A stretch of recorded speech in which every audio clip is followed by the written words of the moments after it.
All right, so make sure this is going. Well, I was just gonna make a homebrew spell for it on D&D Beyond, and then just when you go to add it, make sure you snag that one. It'll say it's a homebrew one, and then don't use the other ones. I think you're the only one that could take counterspell. Even that's a maybe. Right. What? Not a feat. Anyone can counterspell if you get a right feat for it. But even then, I don't think you can. No, because it's a 3rd level spell.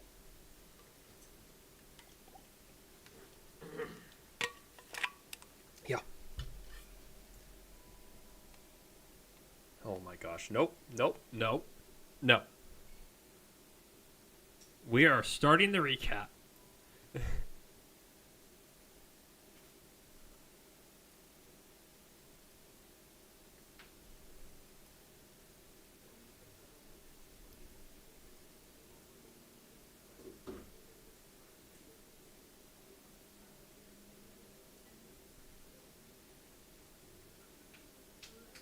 Thank you. All right, so shush.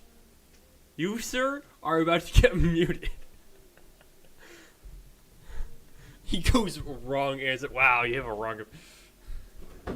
My guy said, "Sorry, your opinion is wrong." He lives here, and I don't think he. Yeah, 1 second. Hey, Ruben. Ruben. Finish or not, please. Can I finish my what? Oh, yeah. I just need to take these out of the oven, then I'm going to take a shower, then I'll be back with clothes. Okay. Devin, shut up! I wanted to try and help boost your views, so I'm sorry. Sorry, what? What? I said I wanted to help boost your views. I figured cooking shirtless. Well, I just... No, it's fine. I'm sorry. The guys don't care. It's just Riley. I know. I'll come out with my daddy. Devin said he's getting all hot and bothered. Yes! That's what we need. I'm sorry. You're good. I haven't unmuted yet. Alright, so... I don't think when I mute my Discord, it mutes the live stream. You're Ruben yelping back. So, picking up where we left on, I'm only going to recap session 6. I'm lightheaded now. Alright. So, on your way, as the party left the Emerald Crossroads and started their journey towards Port EVO, you guys have encountered a kid dying on the side of a road. Deciding to stop and try and help him, stabilizing him and getting him to the nearest town, he tells you of an important job that he was on to deliver him a letter to someone by the name of Greg. Deciding that since the kid can't do it and it's super important, you guys are going to deliver it yourselves. And upon arriving in the next town, you try and find Greg. After some searching and some intimidation, you guys managed to find the place where Greg was staying, delivered the letter, and he proceeded to try and hire you as his armed escort out of town. As it turns out, there was an assassin after him. And the assassin then later confronts you that night with a letter on your doors. Deciding to ignore the warning, your party just continued on. Sandrick went to go interrogate a healer, and the rest of you moved on forward to where the assassin confronted you and told you to stay out of his way or he would have to fight you as well.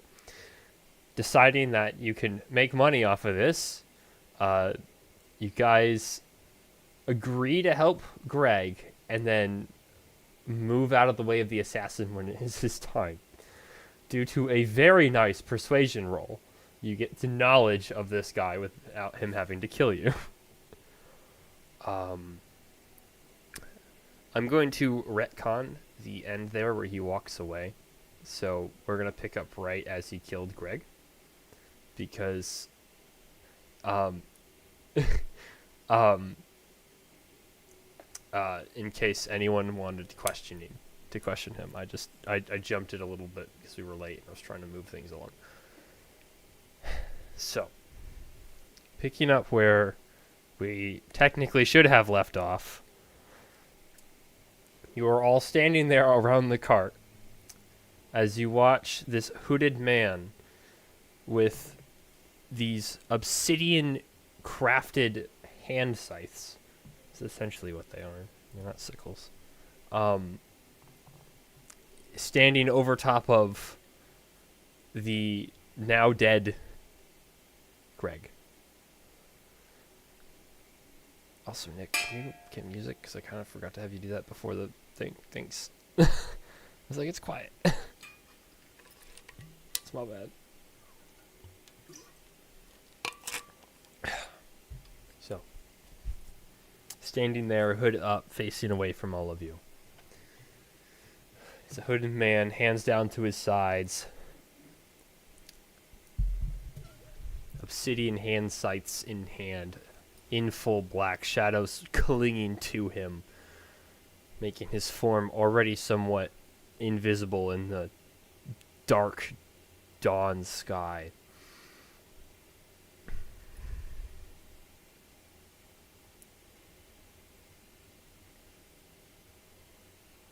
What?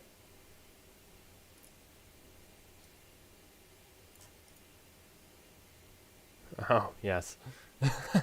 That's fair. Yes. He takes a couple steps forward, and he just kind of starts to slowly walk away. As he takes his scythes and puts them back around his belt.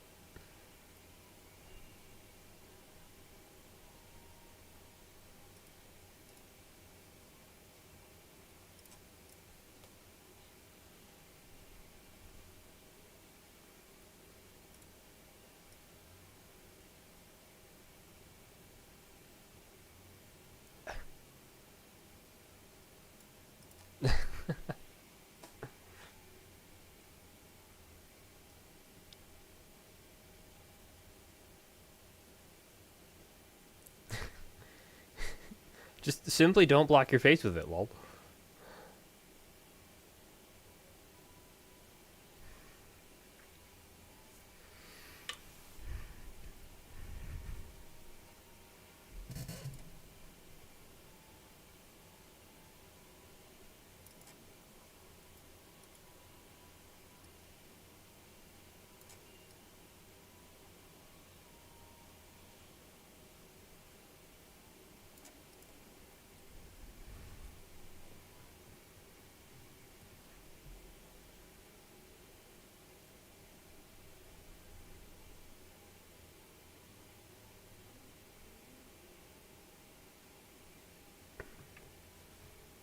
As he finishes putting his weapons back on his belt, he freezes and just doesn't turn around, but like looks behind him to look at you and goes,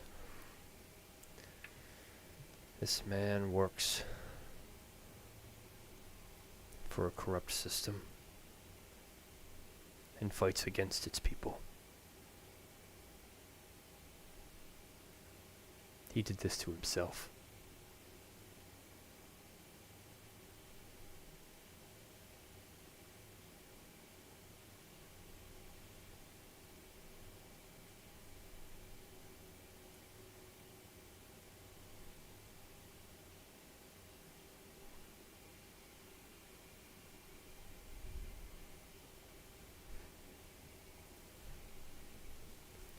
He he cut cleanly through bone without damaging the blades.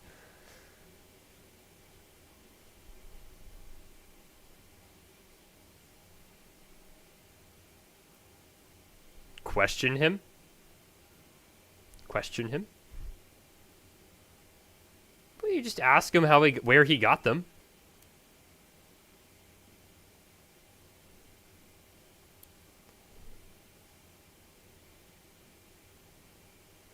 Well, no, but you can still question him and be like, "Your weapons, where'd you get them?"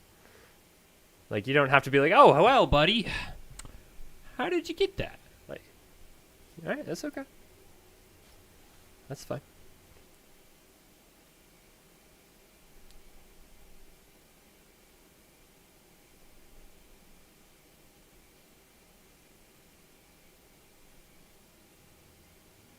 Okay.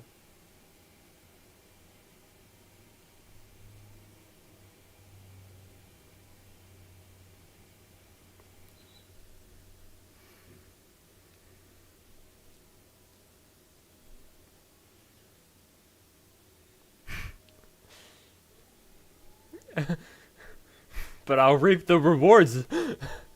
The assassin turns to the side a little and starts to walk into the woods.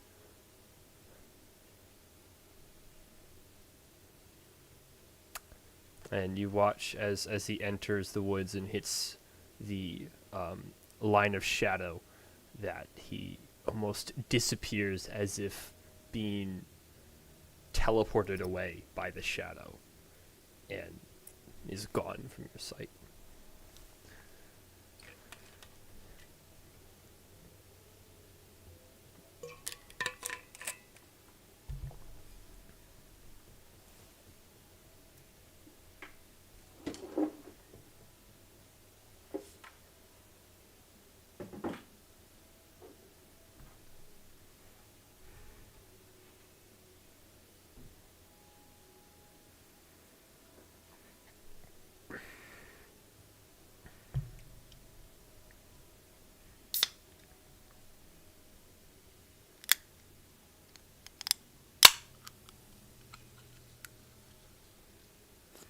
Yeah, it's a question. But I was about to say, I don't see how this is any different than any of the other people that you've killed or questioned that you know of.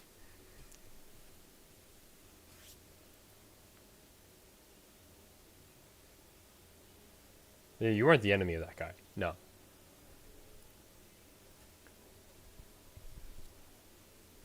I was about to say, I don't think a single person that you've met has truly been your friend except for Elros and Jordan. You've met a lot of people.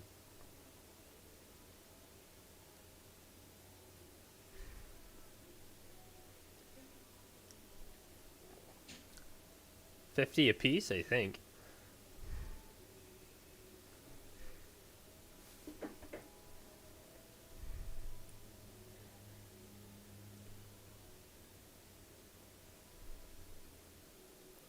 I don't want the blood money.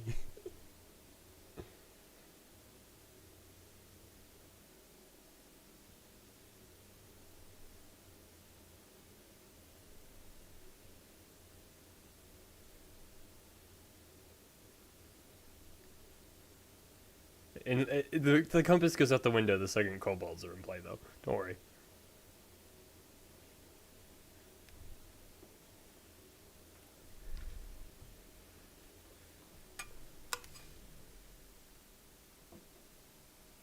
You don't know. You might have been able to take that guy.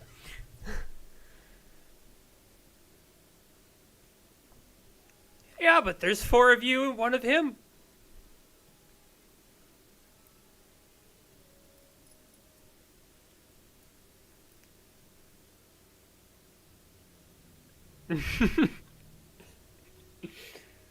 To be fair, there's 4 of you and 1 of him. You might have been able to take him. You don't know.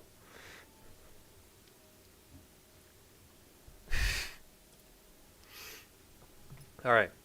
So, you're looting the body then, Caddick? No?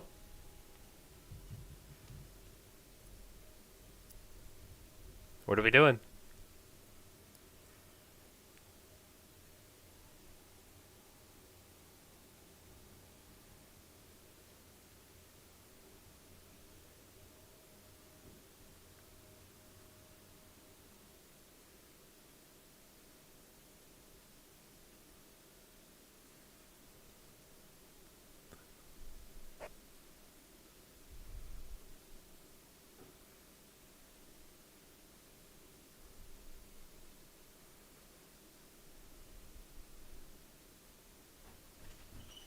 He was thrown out, technically. He was on the ground.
Yeah.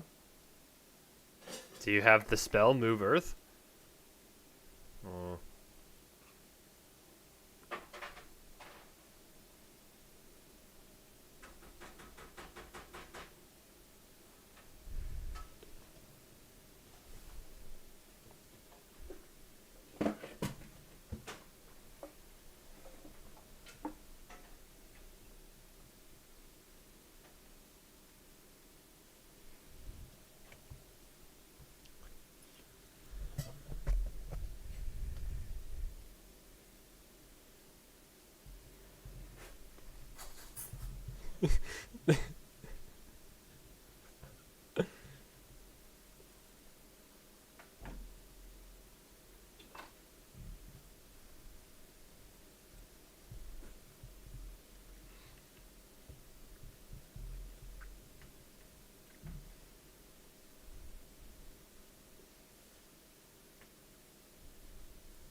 The smartest thing you could do is give all of your gold to the alchemist, who will burn through it in 2 minutes.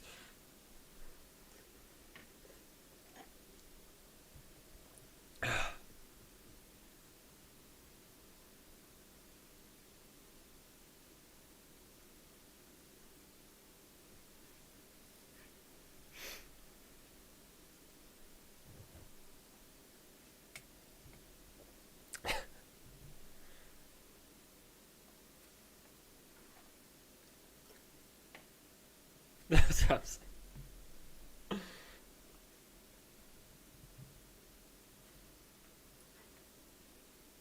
It's okay. That's because you didn't have anything that required spell components or doing anything with alchemy. All of those things are expensive. All right.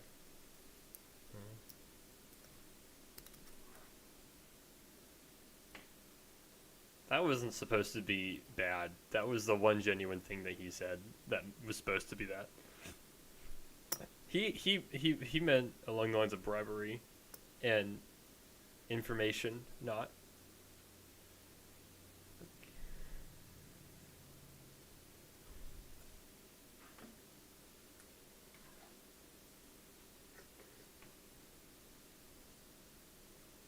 Yeah, I don't know what's happening anymore. So anyway, y'all climb into the carriage and you continue your It's definitely not. It's he made sure not to get anything in the carriage. He grabbed him and threw him out, and then in the middle of the road. You guys ride outside from now on. All right, so you guys take the carriage and you continue on, and you travel in shock and silence. Not that kind of shock. Mm-hmm. And you continue on, contemplating your morality and your choices, which that wasn't supposed to do that. I didn't say all of them. And you guys get about a day's journey away, and then you go down to camp. You rest. You sleep. You wake up. And you continue on again for another couple of weeks worth of journey ahead of you. A few days, let's say about 3-4 days after what?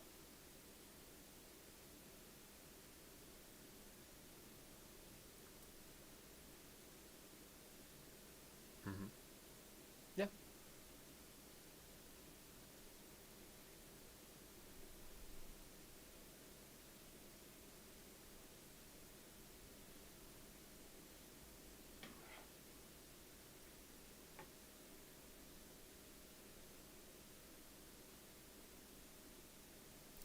His little head pops out of the thing and like looks around.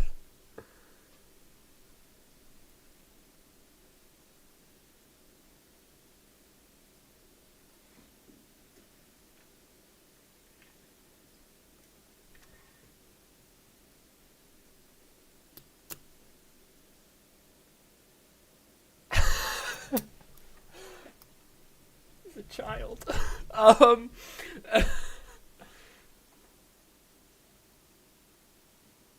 Yeah, he is. Um what would he have done?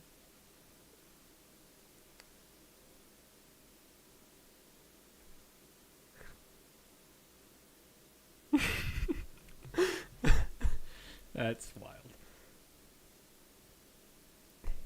He just kind of sits there, like floating next to you, just kind of like thinking long and hard about it.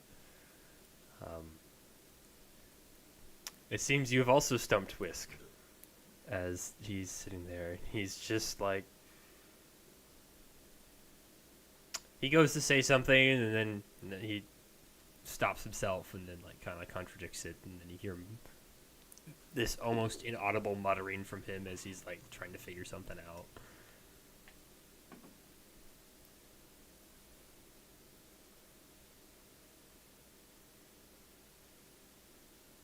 I'm 3.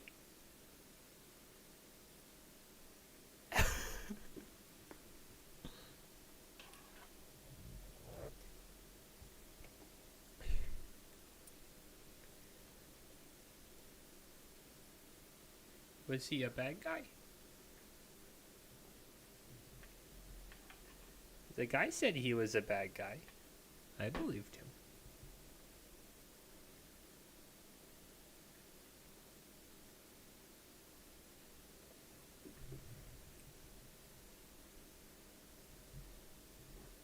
He had cool little.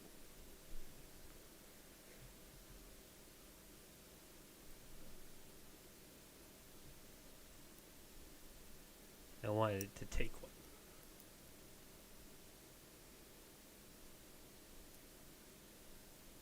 Would have been fine.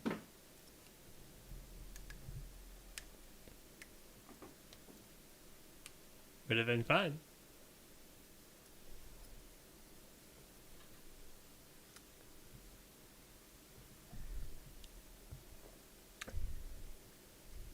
He wasn't going to listen to you if you tried. He just kind of like rests around your shoulder for the remainder of the night. When the others start to get out of the carriage is when he kind of zips back in. Not wanting to have to make a more stricter pact with Jack. So, you guys can... Weasel? Just a weasel? Like a pet weasel? A weasel? Is a pet? You don't know. None of you know.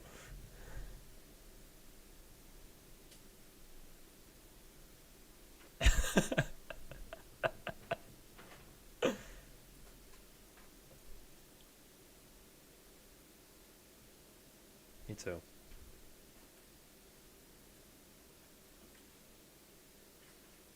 It's a forest.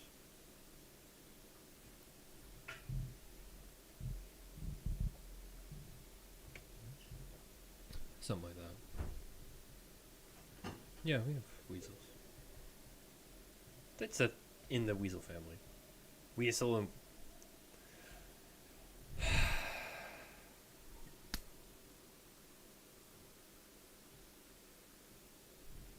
Same.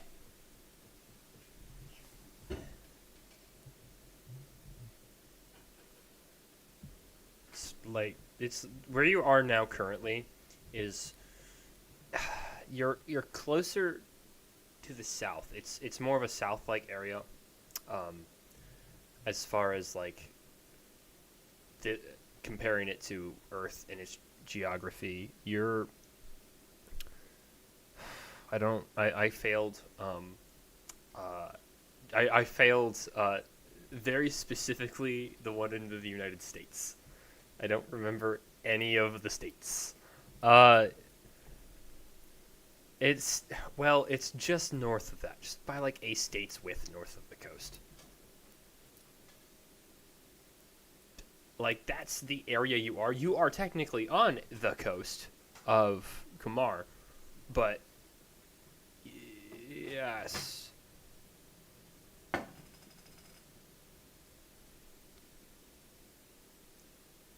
I don't know. Stand by. Let me open up my maps. Yeah. Like, yeah. So basically, like halfway through Alabama, like the halfway point of it. Yeah. So yes, Alabama. That's about where your coastline is. So you're in the northern, more tropical area, but it's still lightly forested.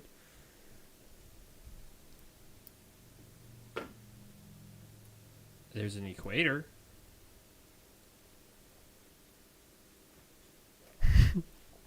In the middle of Kumar, of not Kumar. Frick. It has left my brain. It's somewhere in my notes though. I remember writing it not too long ago in my notes.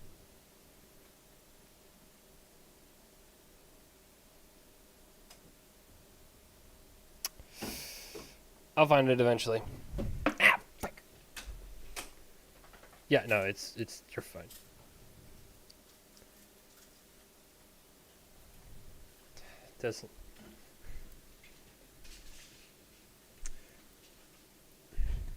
You can go ahead and make a nature check if you want to try and think if this would be a climate for him.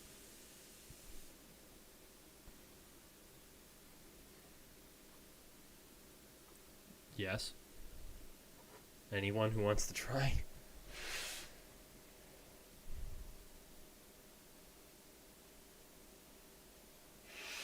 I might have deleted it.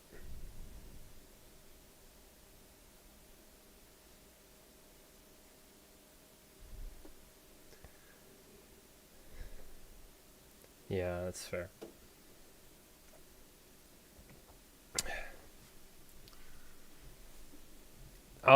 There are multiple types and kinds throughout the land.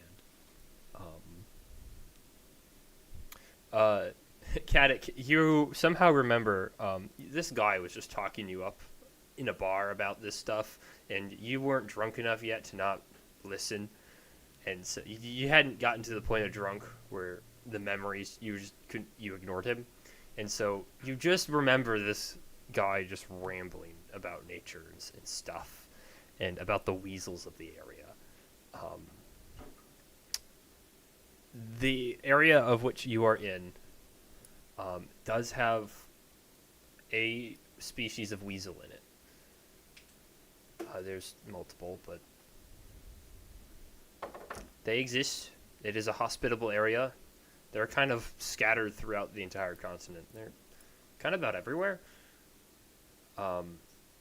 As far as having them as pets go, it's not common, but it's not unheard of. Like, if someone sees someone with a pet weasel, they're like, oh, he's got a weasel. It's not, oh my gosh, that man has a weasel. You know? It's kind of like if you saw someone with a pet weasel in the middle of Wisconsin. You'd be like, that's an interesting pet choice, but all right. Same kind of deal. It's not common, but not unheard of. Did you say Florida and alligators? That's still common in Florida. Have you met anyone from Florida?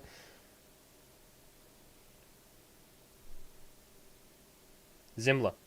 That's what it is. The name of the world. Zemla.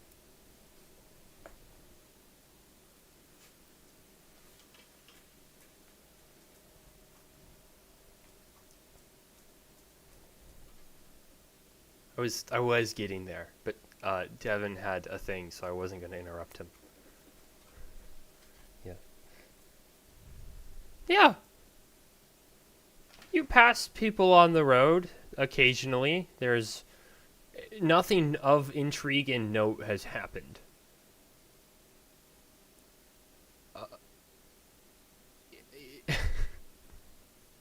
I know. So, for the next about 3 to 4 days, is there anything you guys want to be doing in this time?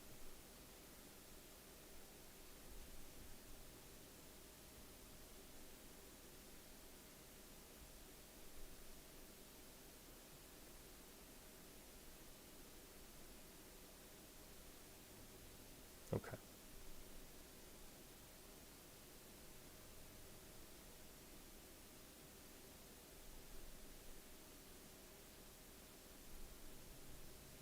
All right. Make a survival check to try and forage for stuff along the side of the cart. Nice. All right. You spend the next day and a half to 2 days walking in your shift when it's not your shift to drive, looking for resources to make medicinal herbs. You find enough for, I think I said 4 last time. You got 20? Yeah. Enough to make 4 more of anything but the health potion in your kit. What you choose to make with that is up to you. It gives you the DCs, right? All right, you can go ahead and roll for all 4 of those. Just tell me what you get. Or tell me what fails or succeeds.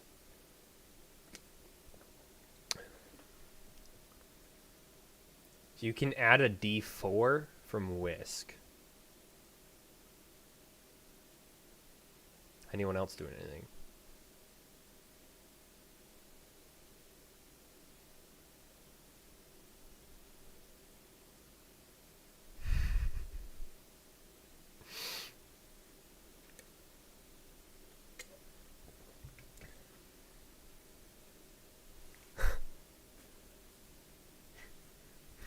Jeffrey. Is there a hidden Jeffrey in the mountain range? I knew it. Alright, so. What? I know.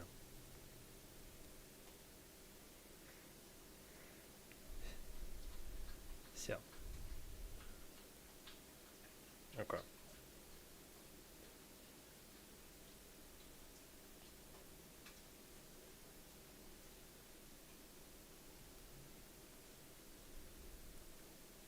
Mm.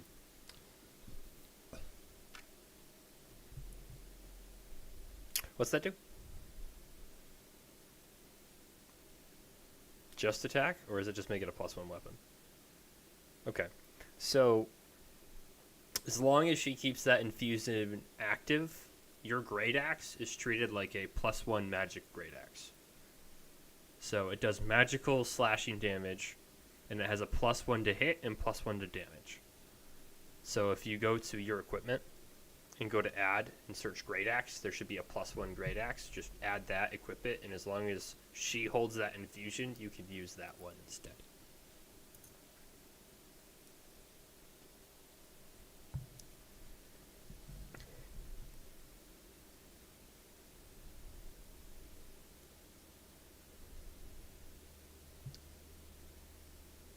The healer's kit, does that you have to know how to use that, or can they just use it? How does the healer's kit work? What's it say on its description?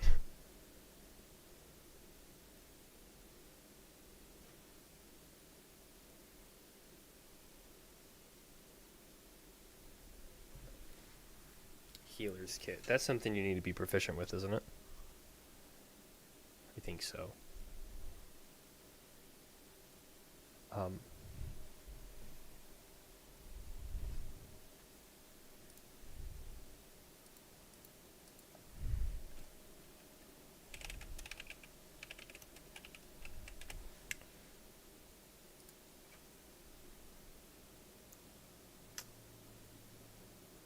um,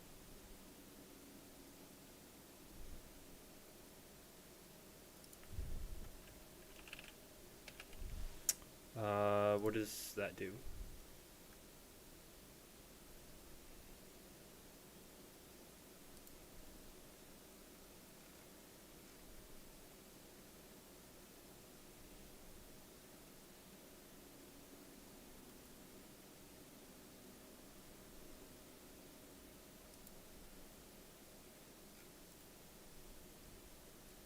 Um, I think you can infuse enchanted items, so sure.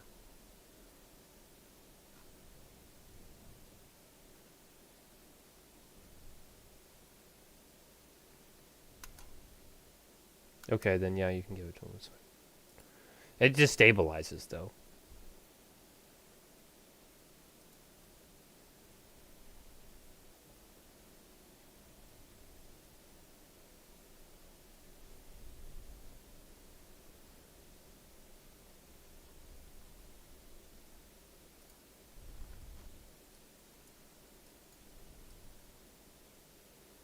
Yep.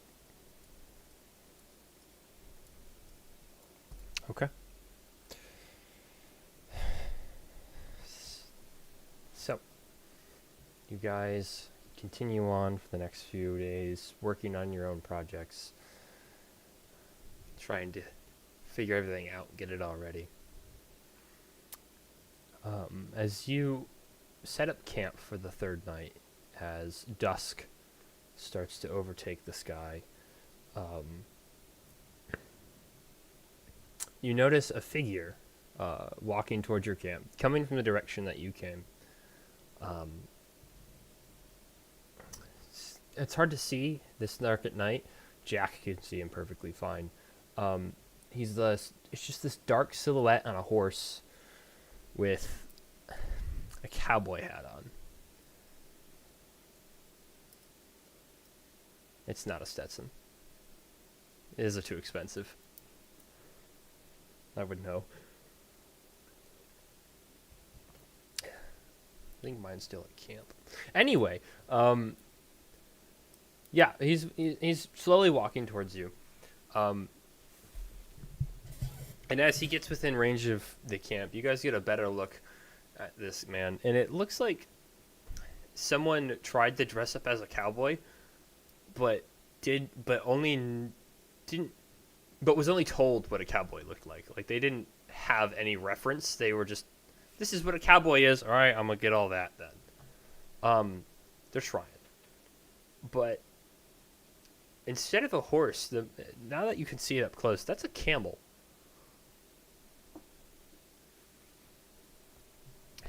Um, and he just is approaching your camp.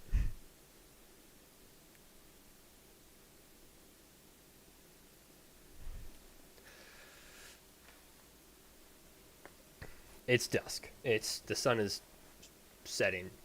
Sunset is starting to go away.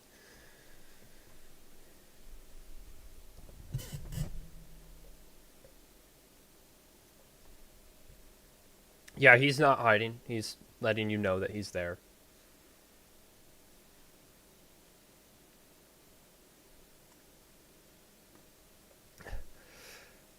Well, hello, fellow travelers. Would you would you all mind if I could stay with y'all for the night and enjoy the warmth of a fire?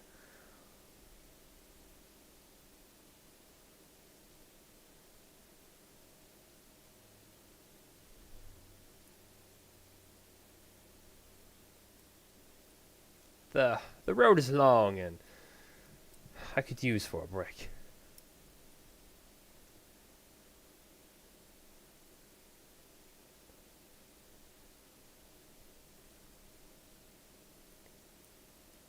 He looks like he's been traveling for an extended period of time. Um, you don't really need to roll an insight check for that. But the camel looks indifferent. It's not exhausted, but it's also not fully energetic. It just is just kind of camel.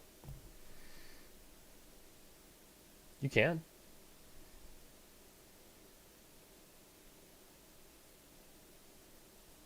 He's tired. Man is tired. He wants to go to bed.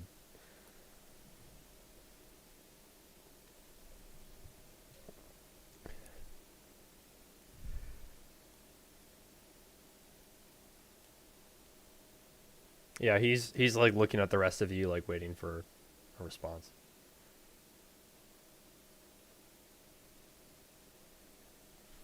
As he gets closer and the light of your fire is able to reach him, you all notice he is a young half elven man, but his skin is as like he's just as pale as the siblings are.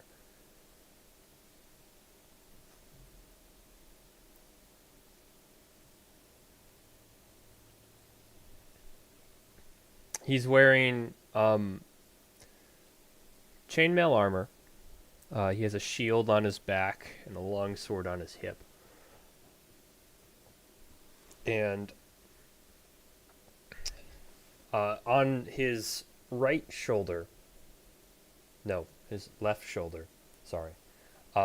Instead of it being chainmail, it is a piece of plate with two acorns stamped into the plate, so that it is protruding outward.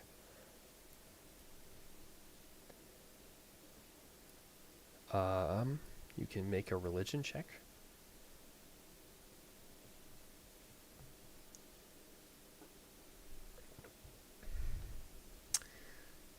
You have a nagging feeling of familiarity, but you're not. You, you've never. You know for a fact you've never seen that in your life.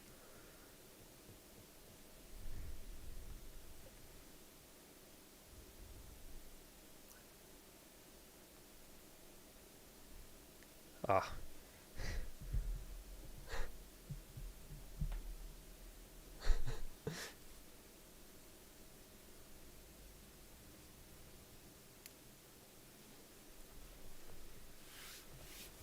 well.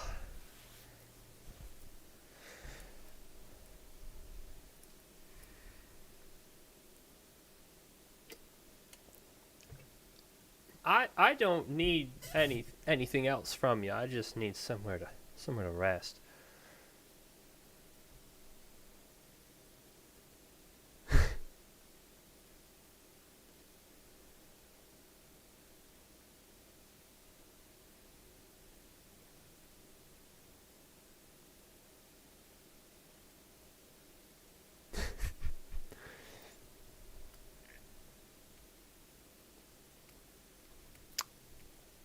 You're in the woods.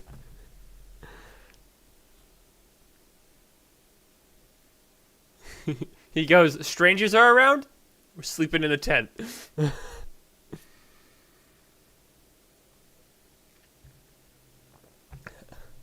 I wash my hands of you. You are now personally responsible for this man. You are paying the child support.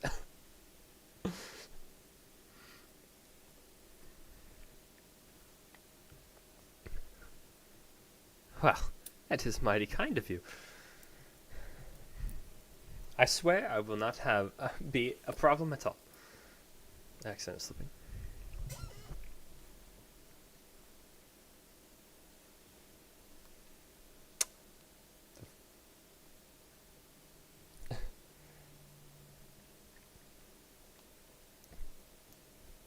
He unmounts from his camel. He just doesn't even tie it up, just leaves it there. It just stands there, doesn't really go anywhere. And he goes to sit down next to you, Sanric, because everyone else has made it clear they don't want him near him. He doesn't get, like, up close and personal, but, like, of everyone else, he's closest to you. Yeah.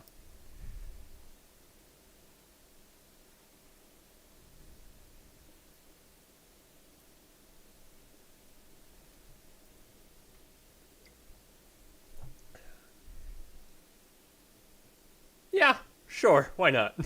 Yeah, sure. For the sake of making this simple, yes. Don't ask me how, just you do.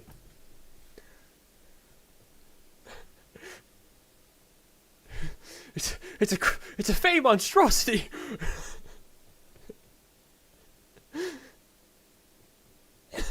that's an alpaca.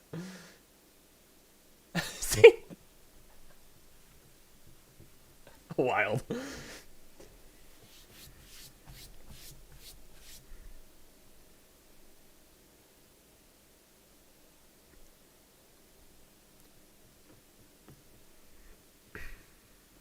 He sits down, takes off his hat.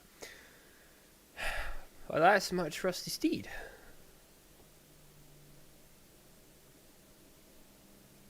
Well, you know, he's not making fun of you.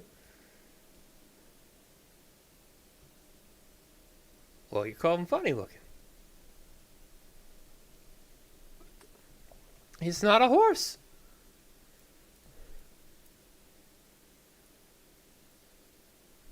That is a fair point. Noted.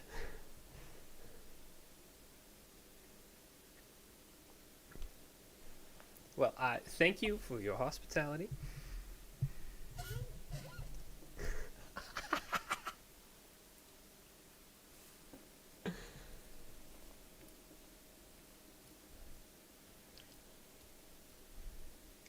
I made the eggs.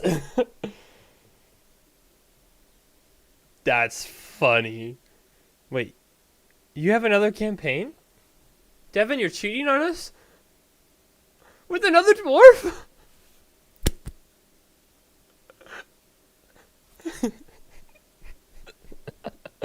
Legit.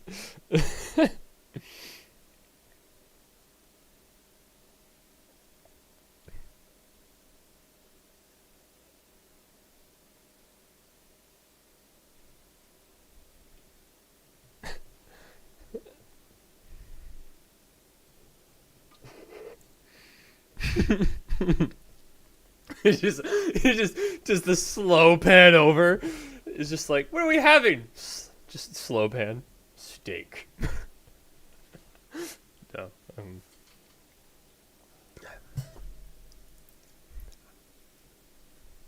I have my own provisions, so don't worry. I will not be taking any of food from you. Just looking for a place to stay that's safe.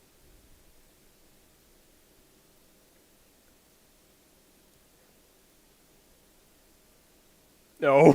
No. Yeah.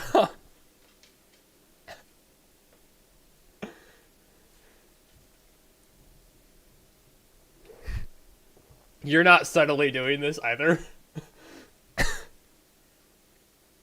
Okay.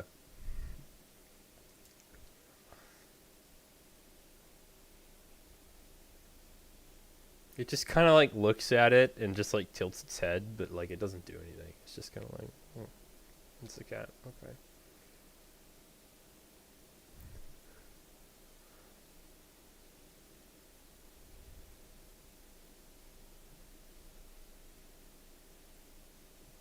No, because you guys kept interrupting, and then Devin asked a different question.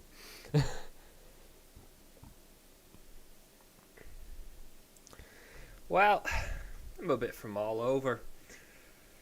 I'm a bit of a wanderer. I don't really have a home.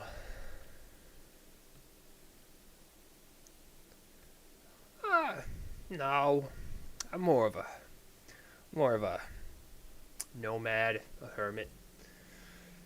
I'm here, I'm there. Isn't really anywhere I'm not, really. Well, coming from the east, going west. Did I say that backwards? Coming from the west, going east. Sorry, wrong way. Said that backwards. My bad. Came from the west, going east. Sorry, what'd you say? I have one. And he's already reaching into his pack and pulling it out. And see, right here. And he holds it up. I don't have bubble wrap, I'm sorry. And he goes, so about right here is where I was. And he follows a trail that's just like, you look at that and you're like, there's roads there? That doesn't make any sense. And he's just like, and my destination is about right here, which is about half a day's journey from here. If my calculations are correct.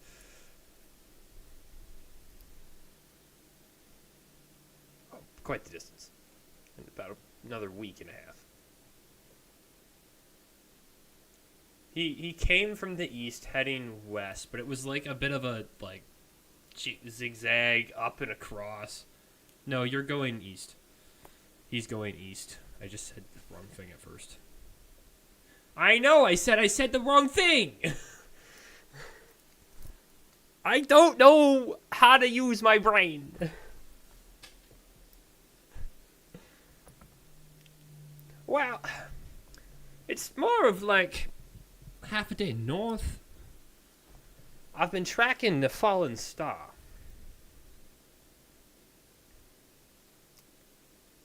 A fallen star?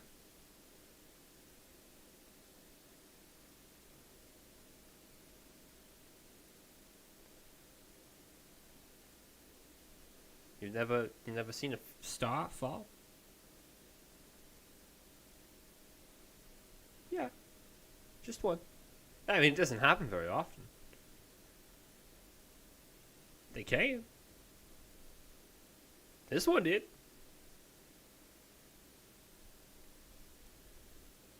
A few weeks back.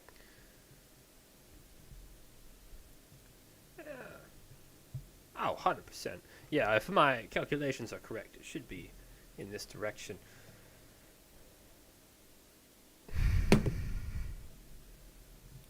I need to not check my text ever in D&D. Sorry, what'd you say, Devin? I know.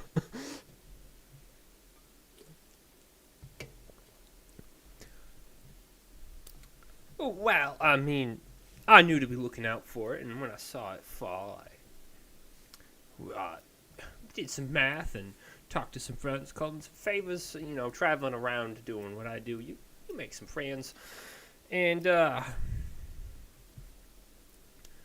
so it should be somewhere in that vicinity. I mean, it might take a decent amount of time to find the exact location, but you just follow the debris and you'll probably get there.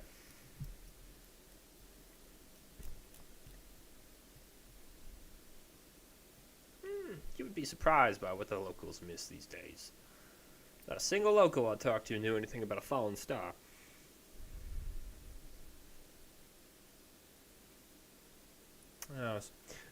From my experience, almost nobody knows about the fallen star.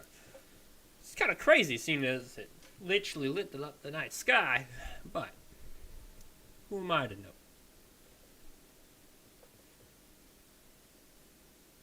have my own personal um, faith-based reasons.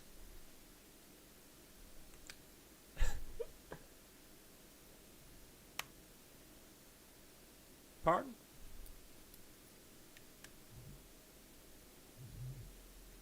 Oh.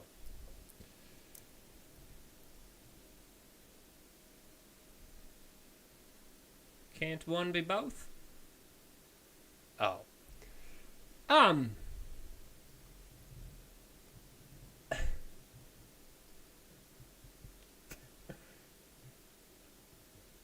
Can't one be both?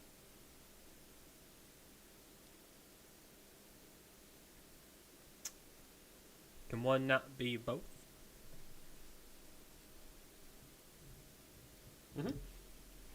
The camel does not get startled or go anywhere, but it just kind of like moves its head a little to look at it, and it's just going, whatever.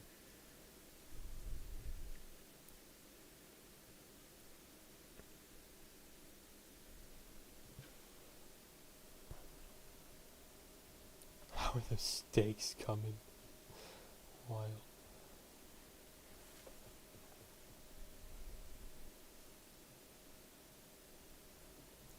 Yeah, bro, you're gonna pop a berry, don't you even?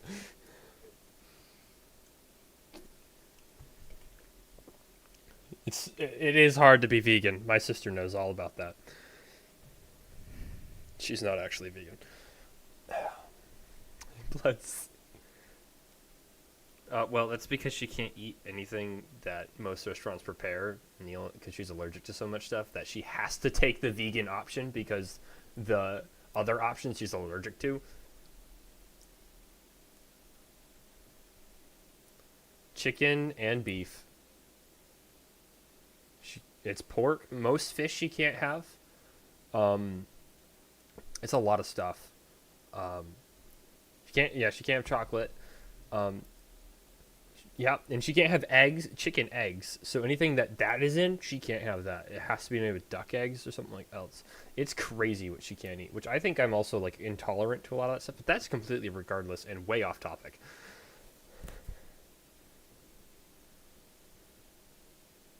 Uh-huh. Had mustard in it. Mm-hmm. Barbecue sauce. Yep. Oh. But the rub. Mustard rub. Oof, da. Yeah, it checks out.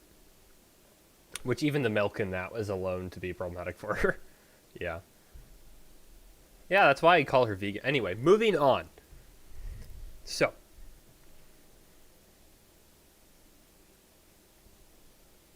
He's already canceled. We just keep him on for the show for entertainment purposes. Devin's canceled, but we keep him on the show for entertainment purposes.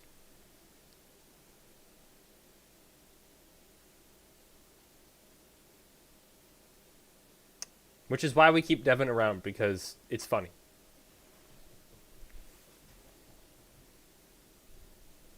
That's a lie. Would you like me to collect it for you? Devin, would you like me to collect your digital footprint?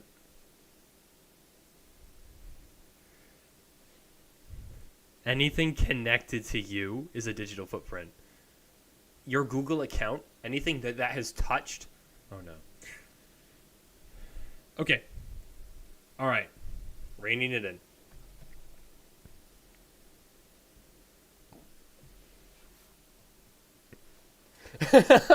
Actually, it does. I have a map.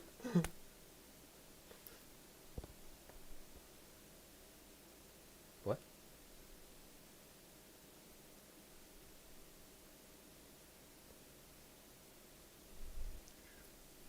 Well, no, like debris of the trees around where it landed. Like that's how I would find it. It's still like half a day from here. It came from the sky.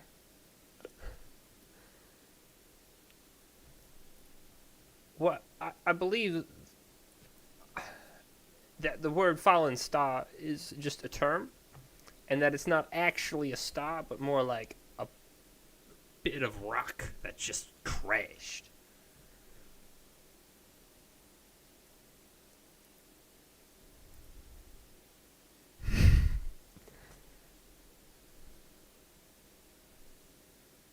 What? I don't actually think that a star fell. I think all the stars are still where they are. I think it's just a bit of rock that when it landed was on fire. So it looked like a star. Hence the name.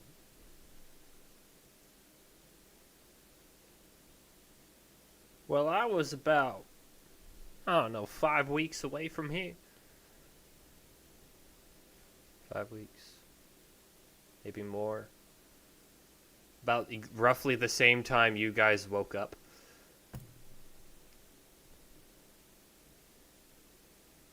Not when you guys woke up, sorry. When you guys met in the tavern. Yeah. Well, I mean, I was really far away from it, so, but it seemed to go overhead.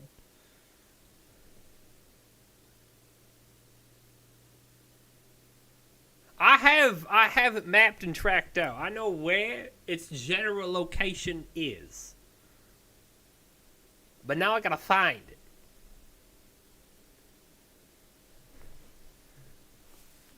That's the goal, actually. I will tell you about this character's creation when we're done, because I had fun with him. Tell you what, since y'all are so hospitable and are letting me stay the night in your camp, why don't you come with me to find this star? And you don't want to go find a star? I'll let you. I don't even. You're gonna find a star that fell from the sky. Alright, fine. You're gonna find a piece of meteorite. You know how valuable that is. Obviously, you don't. They're pretty dang valuable. Pretty rare, too. I mean, I don't need the map to go find the star. I pretty much memorized this. I've stared at it for the past, I don't know how long. Many weeks. What? I don't. What's up with your outfit? I don't have a response. What do you want me to say? I don't know.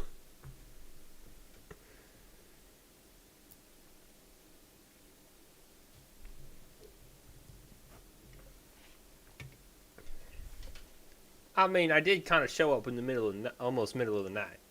I mean, it kind of makes sense.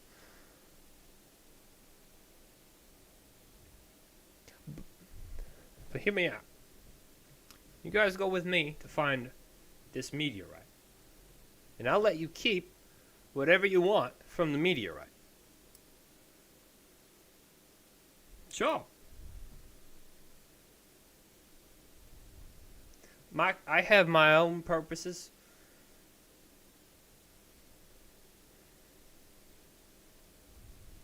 Well, I need to know its location. The location is my purposes. I don't need the meteorite itself.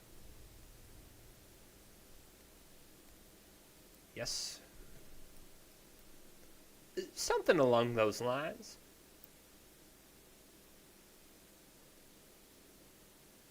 Make a persuasion check.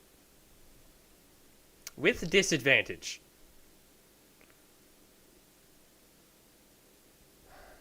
You get a straight roll. Okay. He remembered the lucky speed.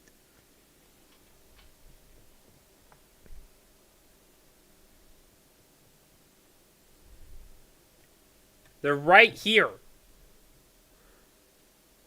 Sorry, I really enjoy having a dice cam. Those are both 14s, by the way, just so you know.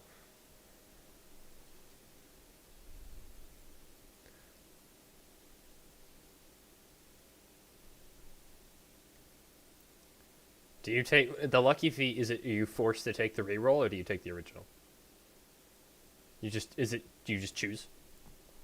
Okay. Yeah, yeah, it's, yeah.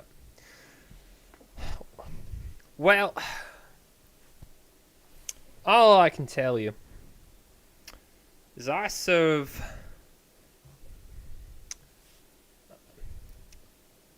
the deity known as.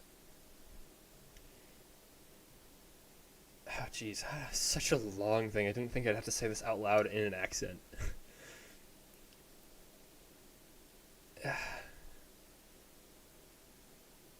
Emantesian.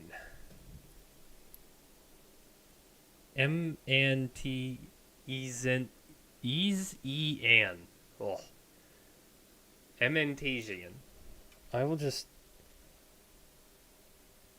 Well, when that's like almost your native tongue? Yeah, I bet. I said almost tongue. I didn't say native. I said tongue. No, I just know that she spent a lot of time there and has very accustomed to their accent. Yeah, see, I can't do that.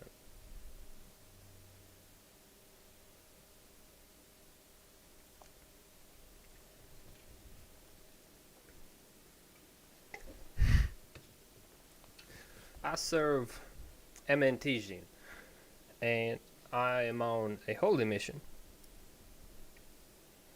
assigned directly from him to me.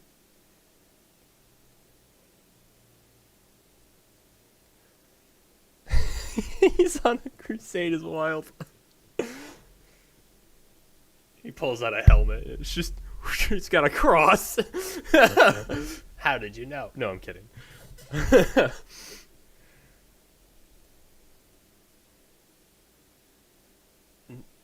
I don't have a high priest. There's no high priest.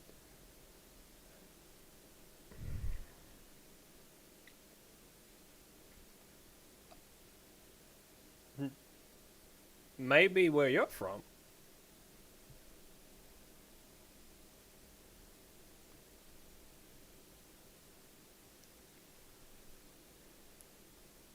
It's not my religion.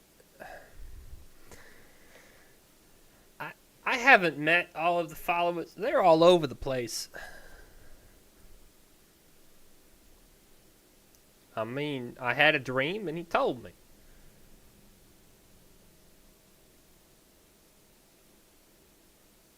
No.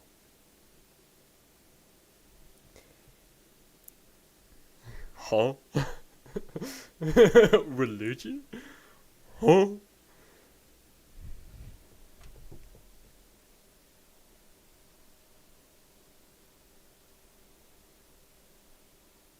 I'm my I have been told to find a thing called the seed.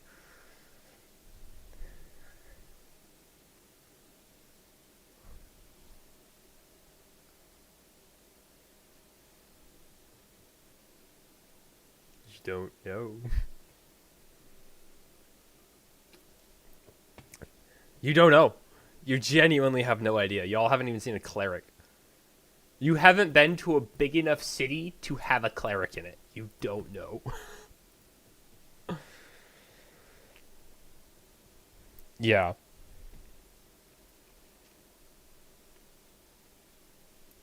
I have been sent to find and protect something called the seed.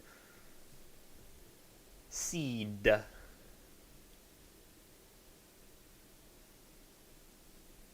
Oh, I didn't hear you. That's wild. Oh my gosh, no, what have I done? Mm-hmm. Okay. Alright.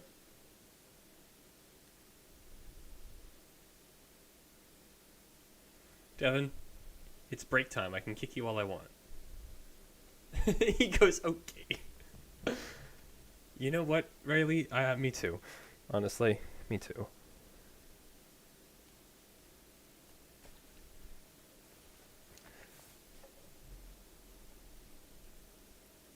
Oh, I feel that. Oh my freaking gosh! Look at this. All you just need to see are these top 5 dots. You see the top 5 messages? Someone from Lansing wants me to do a vote. Someone wants something calling me Deborah. Someone else wants me to do a vote. Someone else says their name is Andy. And then someone else who thinks I'm named Deborah wants me to do a vote. And all of them are like, "Are you a Republican?" And they want me to vote Trump. I'm not gonna get political on a live stream, A, and I'm not gonna get political in general, B. I'm just saying that's what they want.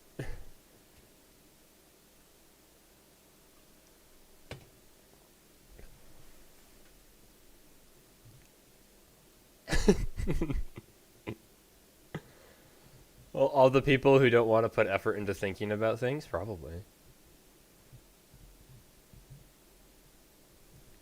You know, I like that one big stick policy. I say we that one. That's the one I'm voting for.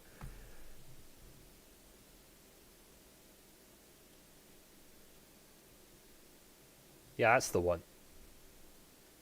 Winston Churchill. That's my boy.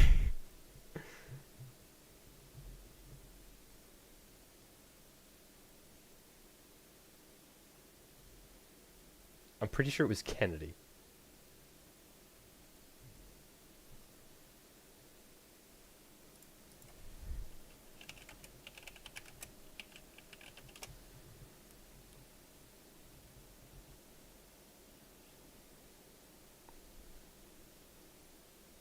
Oh yeah, I had the R. I the one who created the big stick policy was Roosevelt. Welcome back, Levi. Did you win? I don't know. Oh, I'm in a lot of pain. why? I don't know. My entire side hurts. Ooh, that's not good. We're on a break while we wait for Nick to get back from wherever he went. It's like a ton extra today, but like in the back instead of like in the front now. I don't know. That sucks. But we got out really on time. We got out at you about 8. his hand. Yeah, he told me he ripped really bad. Yeah. I didn't see it though. I left my water bottle here today at work. I got to work, I looked at my cup holder, and I just cried a little inside. I was like, oh. Yeah. It was going to be a long day. It was a long day. We worked nonstop. And the second I got a break, I checked the time, and it was 1:30. And I was like, are you kidding me? It feels like it's been a whole day. They let me not take a lunch today. You didn't? Yeah. I almost didn't get time for a lunch today. We had time. I just didn't want to because I had the option of a lunch and a 10 or 2 10s. Lunch is 30 minutes unpaid. And if I'm only there for 6 hours and 45 minutes, I don't want half an hour unpaid. Oh. I'd rather See, take 2 10-minute breaks. I take my lunch on company time because it takes me 5 minutes. And I normally work through my lunch because I'm eating a sandwich with one hand and working in the other. Yeah.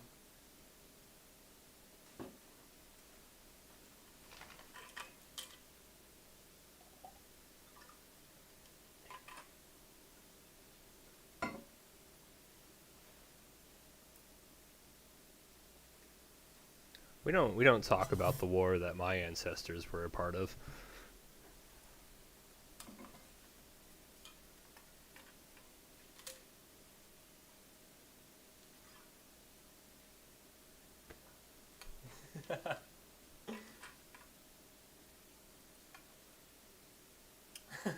That's fair enough, Devin.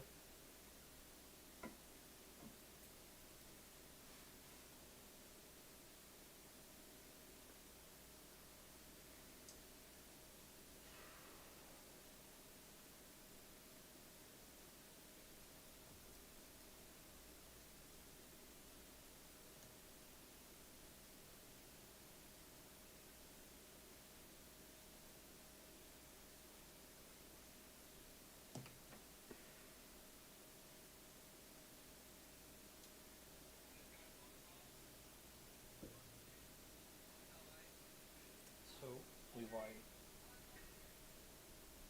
What? I forgot how freaking itchy new tattoos get. Yeah. And now my solution is just to put lotion on it every time it's itchy. Now you have a very moist body. Yeah. Right where my watch is, so it makes it worse. Yeah.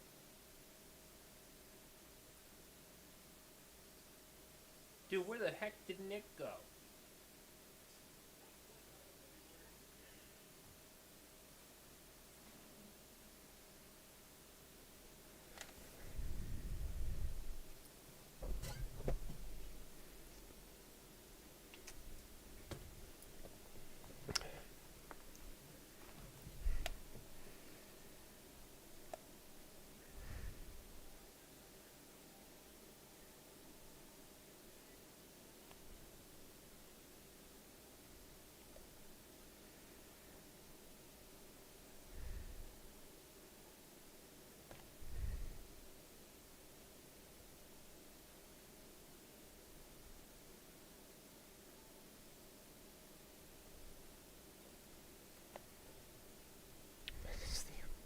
That's wild.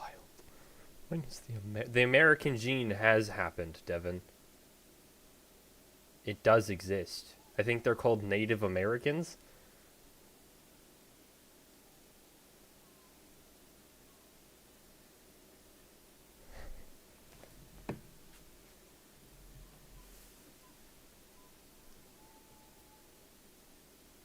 I was about to say, Devin, that's a humidifier. That has been running this entire time.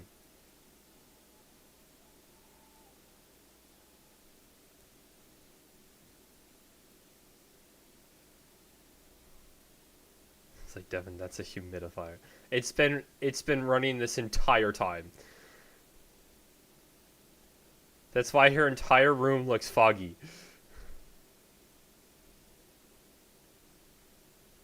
Devin?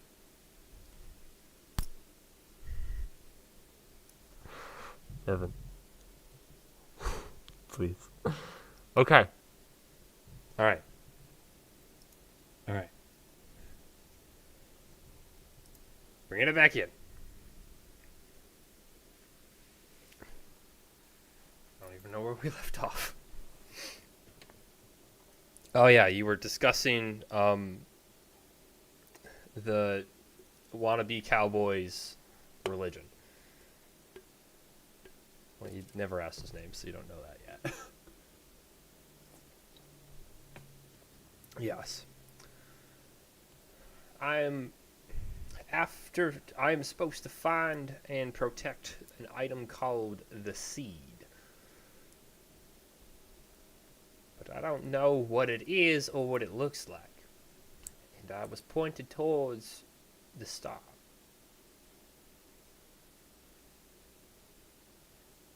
My gosh. Sorry, what did you say, Devin? About half day's march north from here. Yes, through the woods a little bit.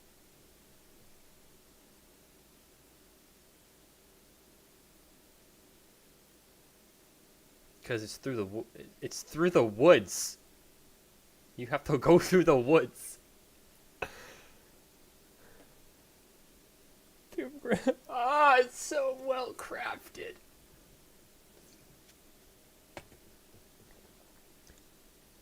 My name? Well, I have a lot of names, but you can call me Fix.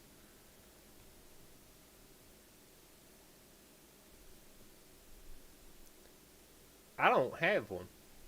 I don't have a surname. I don't think I ever did. My people don't have surnames.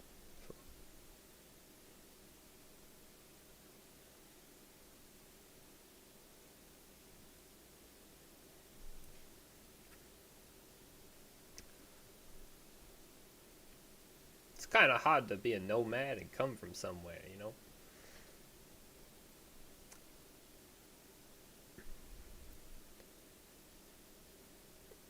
That's fair. No. I am nomad by profession.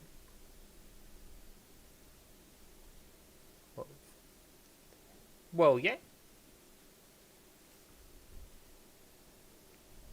I serve MNT shield.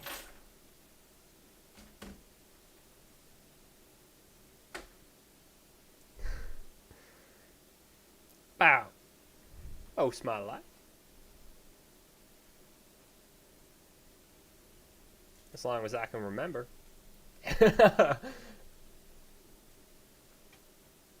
Yeah.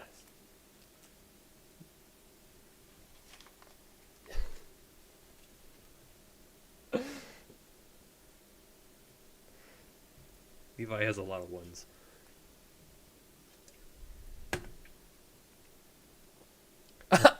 We're done. Goes to bed. Caddick, no input.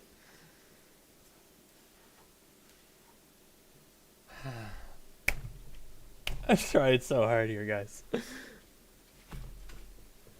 Rare meteorite. Wink, wink. Nudge, nudge.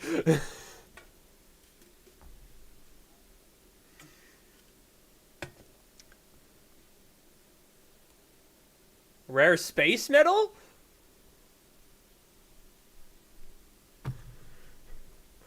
Wink, wink. Nudge, nudge. I'm trying. I'm trying. You guys don't bounce on it. It's not on me.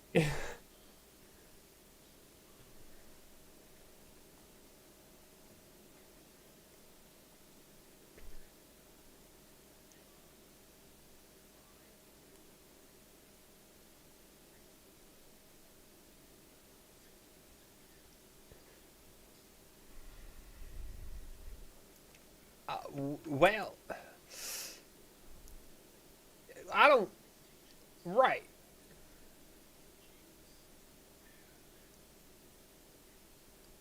Yeah, you could have it, but I'm sworn to protect it with my life. I guess I'd have to then.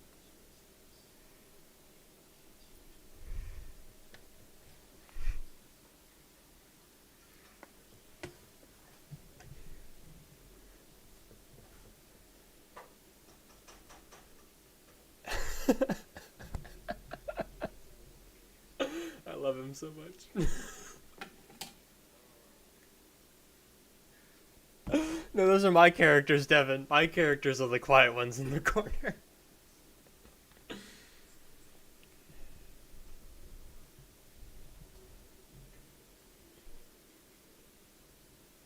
Would I leave to go to the... What? I mean... Daybreak? I mean... When the sun is up? Isn't that when most people get up to go and travel? He kind of has his own schedule. He just does one of these. I got about 8 hours of me.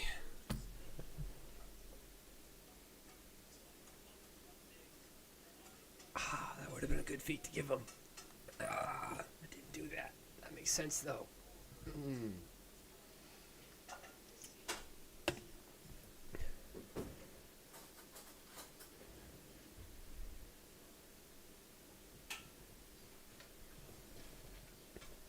I had assumed. I thought you were eating while this conversation was going on.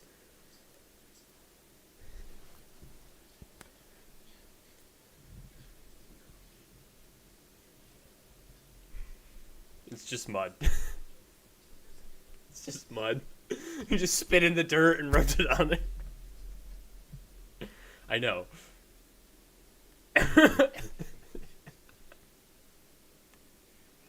Yeah.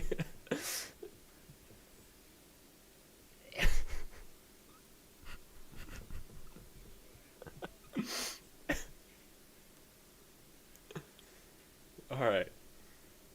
So what are you guys doing tomorrow?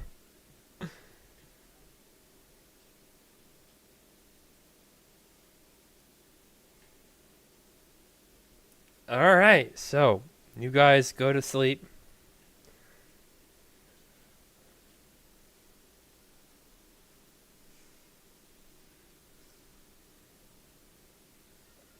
It would be can't do a single side quest, which is the opposite of a normal party.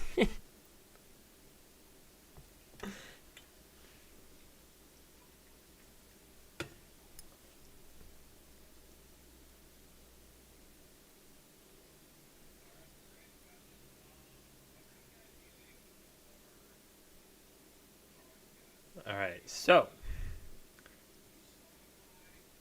yeah, you did bring it up. Yeah, you guys were like, we're gonna wake up Jordan. Oh, wait, you can't because we have to be 5 feet from him. So you wait for Jack to fall asleep, and then what do you say to him?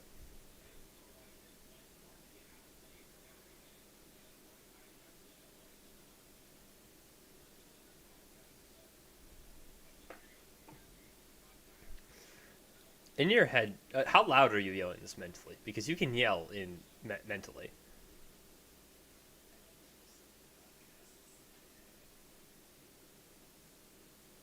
Just that night, like firmly.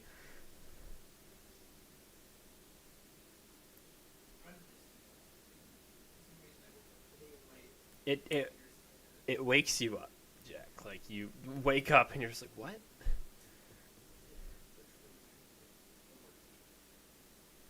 Yeah, just like monkeys eat bananas.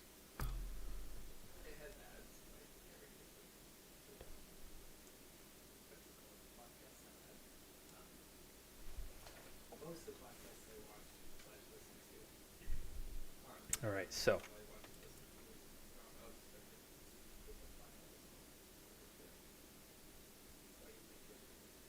I can't wait for you guys to get the scry spell.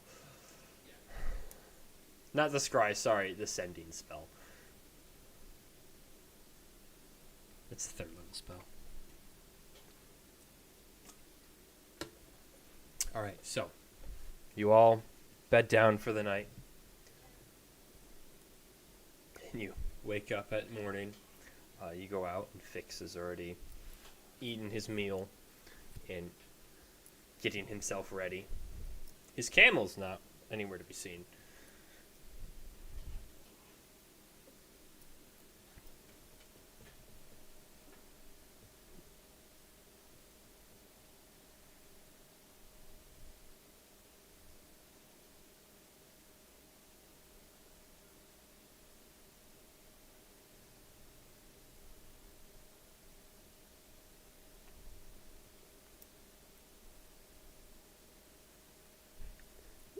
He's laying right where the camel was. No. You can try to scry if you so wish. You can try. So you sit down and meditate for like a good half hour, 45 minutes, and you just can't get over the fact that it's a camel. Like, why in the world is there a camel? And that's as far as you get.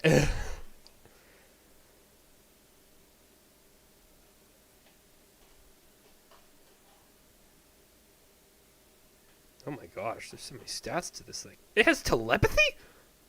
Sorry, I wasn't supposed to say that out loud.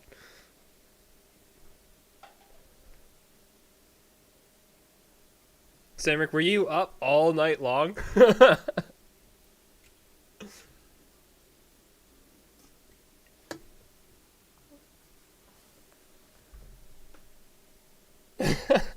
Bro is out of it.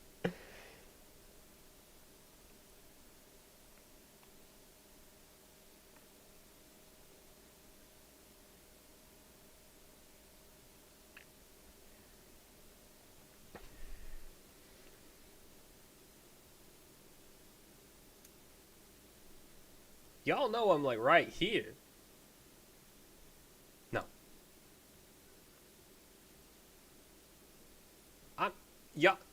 I'm I'm right here. You could just ask. He just wanders. He wanders. If he wanted, he does what he wants. He's his own man.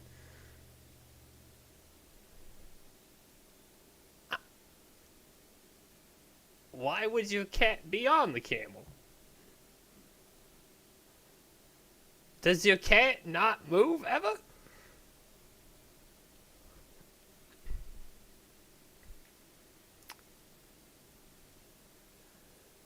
You just say that out loud? Did you say that out? No. Did you say that out loud? He just kind of like calmly looks to you. Are you a druid?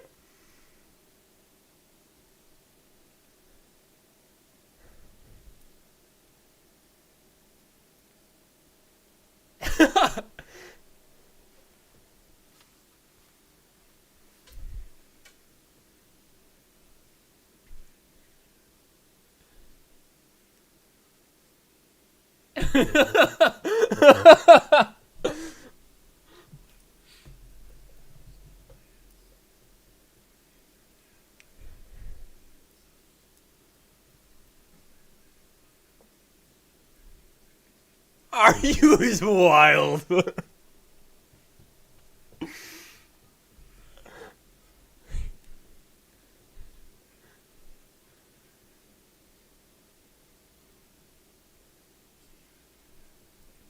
Make a deception check. Make a deception check. Yes.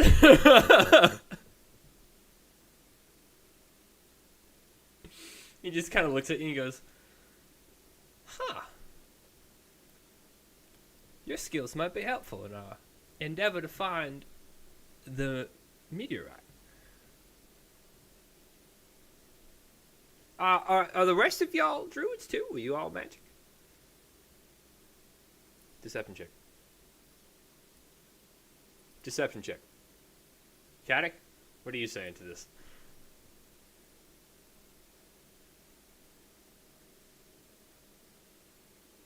Persuasion check, because that's pretty deceptive. I want checks by everybody.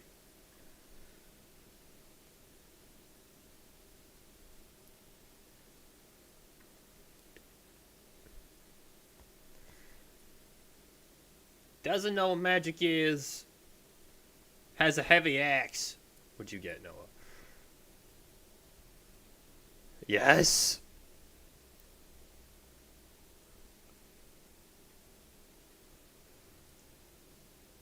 Something tells me you have magic of your own.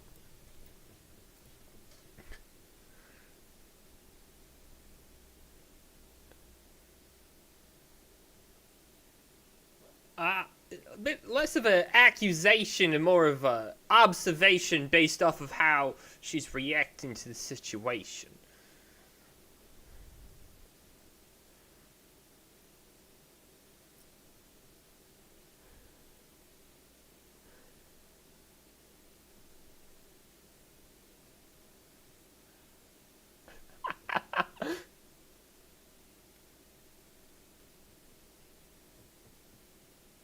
Yes.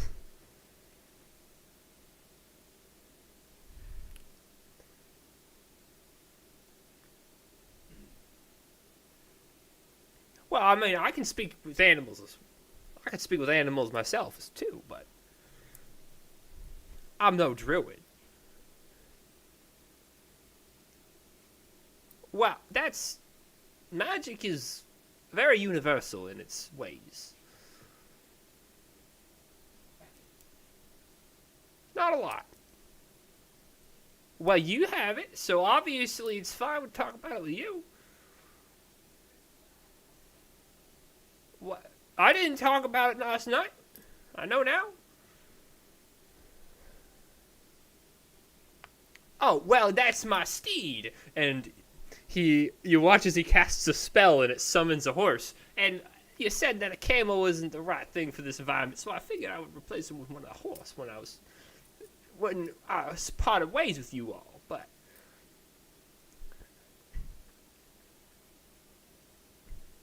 well, it's not an actual animal. It just looks like one. I can't summon animals.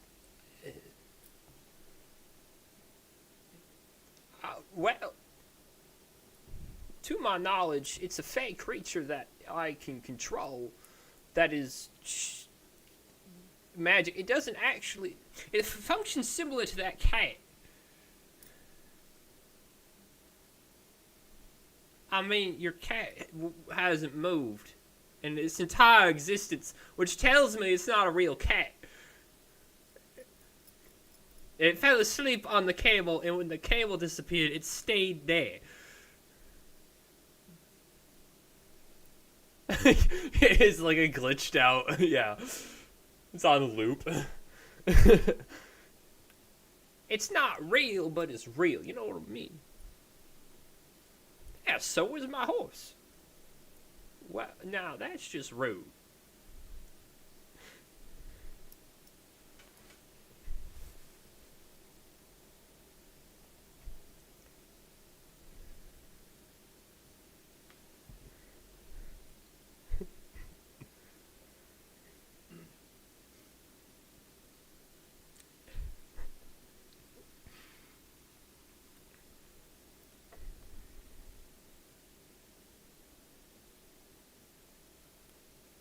Who's Whisk?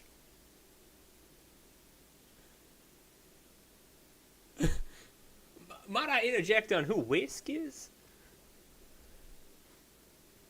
And at this point you hear, "Can I come out now?" And before anyone can respond, bam!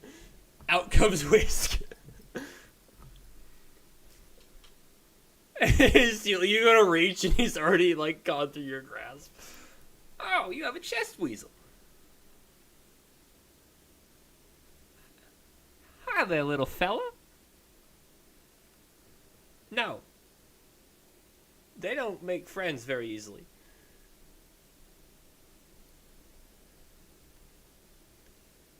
Well, of course I know what he is.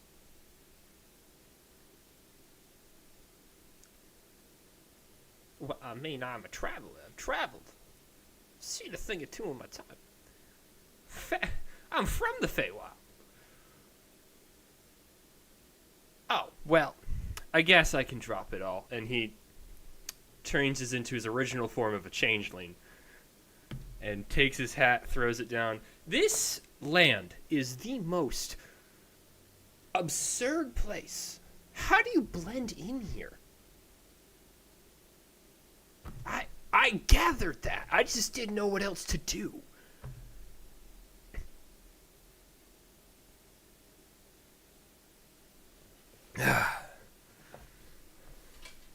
Yeah, I mean, he instantly, like, you watched him lose his half-elf visage, and his skin went from the pale color of yours to this, like, white. And he's a changeling. I said that, yeah. No, he's a changeling.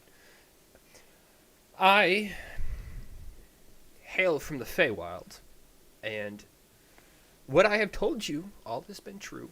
I just haven't told you everything. That accent is a pain, by the way. Just that one spot I was in, people talk like that? Yeah, I saw a camel. Why wouldn't I? That's in the Fey Isles. In the Fey Isle. Wow. You don't know what the Fey Isle is? I thought they had connections to all of the continents of this world. Huh. No, I learned very quickly not to do that. Thankfully to my ability to change, I was able to get away. That's why I didn't open with magic when I met you. Well, I am a Fey. My species is known that as a changeling, and the reason I have many names is I can change my appearance at will, and he changes back into Fix, and then he changes back. It's this why we don't have surnames is because we can be so many things.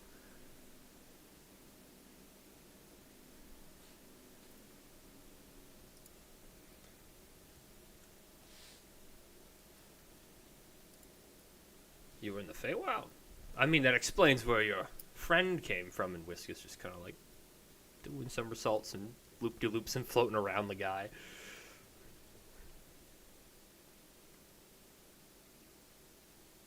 Go ahead and his surface thoughts.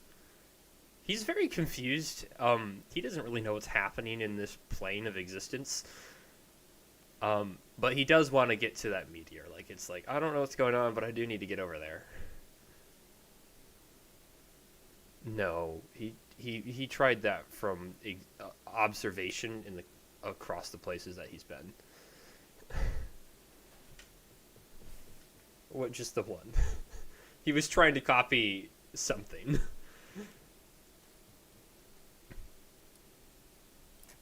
He went for cowboy and got southern. There's a whole story on that. I can tell you about that later. It's great. No, I mean, like, after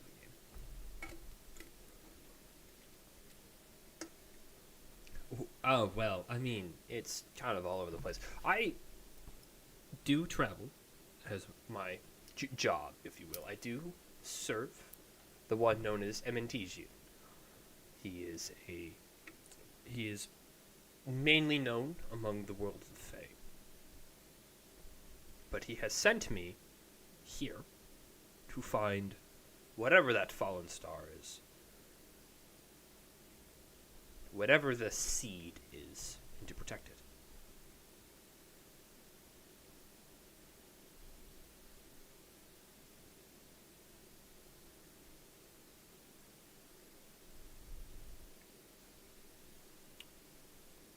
I mean, what else are we gonna do? We should get going soon. You don't want to be on this place much longer than I have to be. This plane is, especially wherever here is. I don't like it.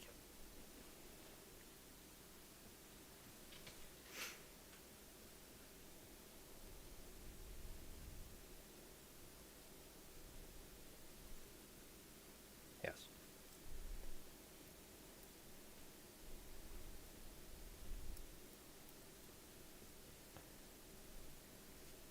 Yeah, he's kind of like as he's changed back, he's kind of like dropped like the cowboy, like just the accessories that make him more cowboy-esque, and just keeping his main armor and basic clothing.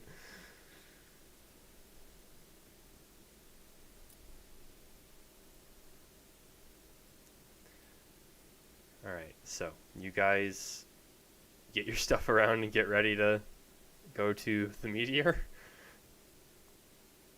All right, so you guys, yeah. Well. All right, so on the way there, if you guys have questions, feel free to butt in. But ask away, Sarek.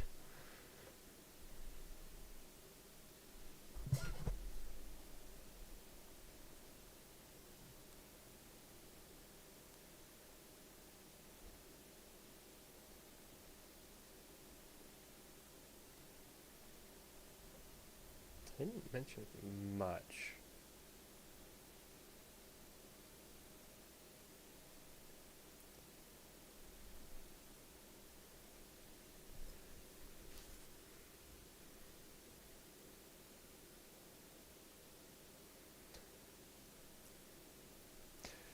I mean, that happens, just from what I can tell. You aren't from that plane, and you don't have its blood in you. So, it can mess with your mind.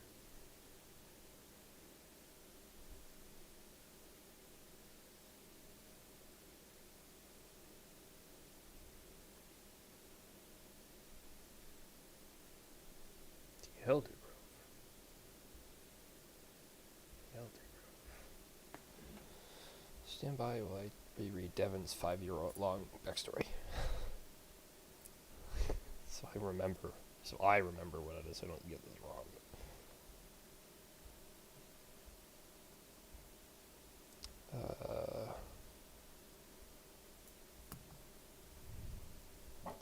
Yeah, The Elder Grove is just an ent, isn't it?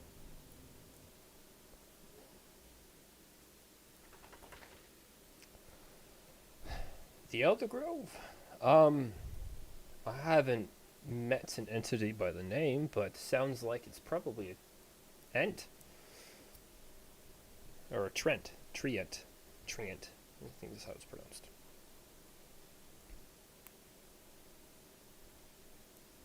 Well, a treant is like a giant tree that's alive. Um, oh, yes, there's a lot of them. The one I serve, stand by. Um, Emmentesian, he usually, when seen or depicted, is in the form of a treant, and most treants follow him, but others like myself also.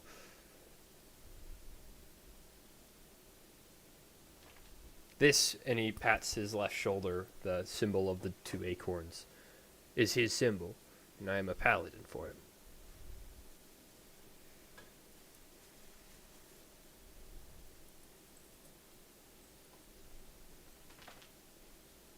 I mean, probably, but he's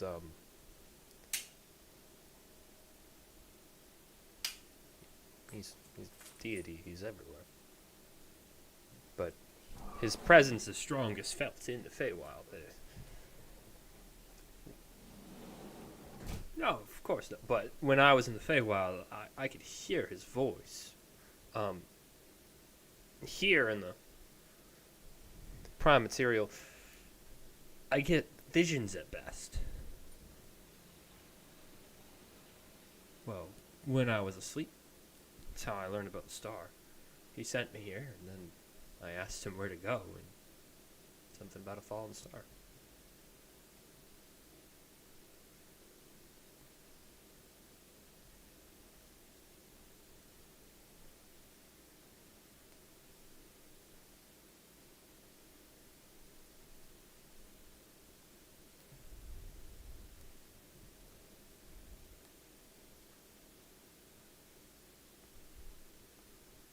Big tree!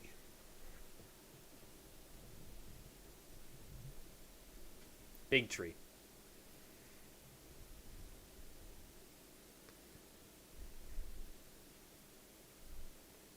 Playful little thing, isn't he?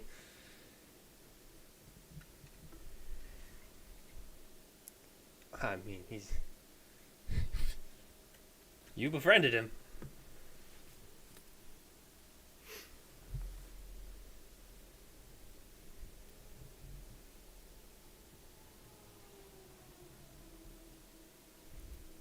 Well, that's their nature. Beautiful creatures.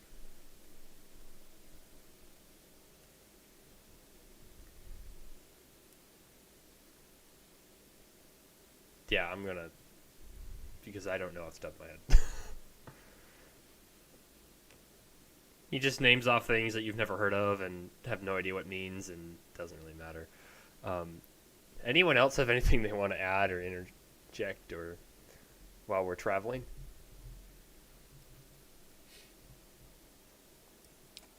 That's normal.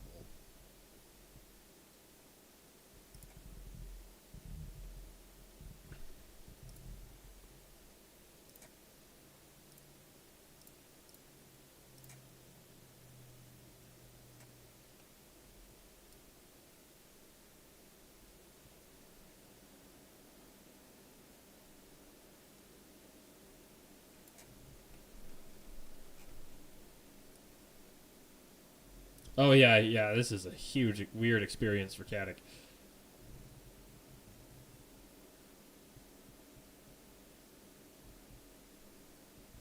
In my dream. Well, it was Streak across the sky. Like, of that of a falling star. And pretty much it. I mean, it wasn't the most descriptive thing, but I asked where to go, and that's what I saw, and I haven't heard anything else, so I figured that had to be it.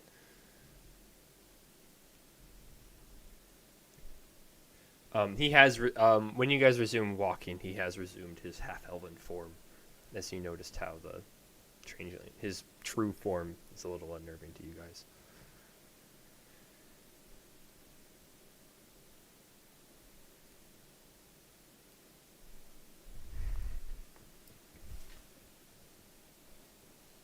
I'm gonna start up the map on D&D Beyond.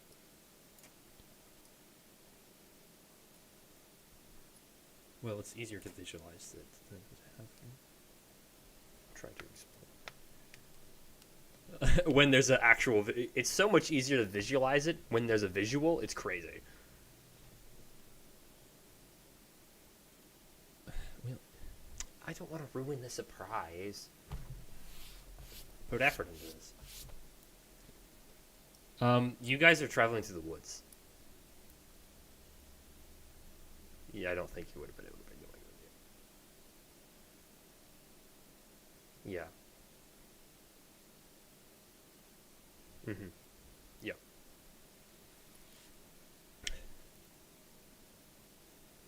Yeah. So,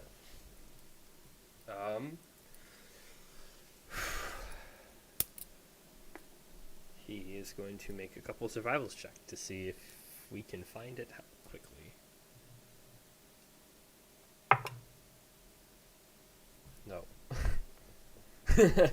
You guys spend the next little bit walking around as he's marking stuff on his map, and like you're like going around, and if you're watching on your own map, you can see he's like doing like almost a grid kind of search. Like he knows its general location, but he's not finding it.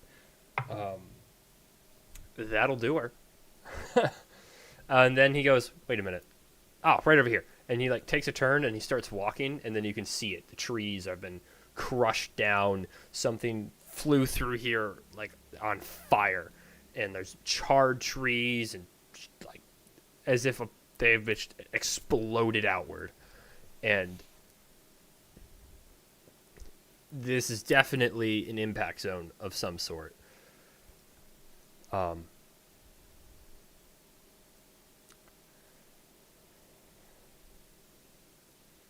Yes, this does appear to be it. And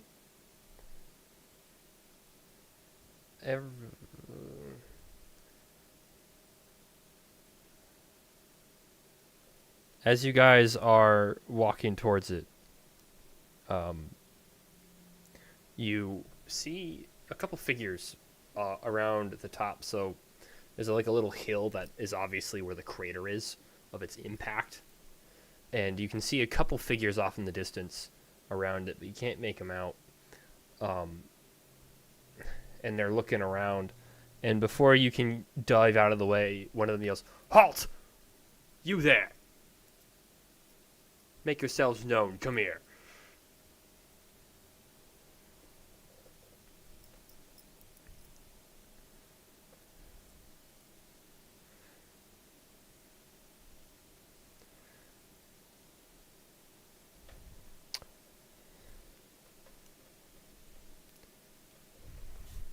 Come into the clearing with your hands up.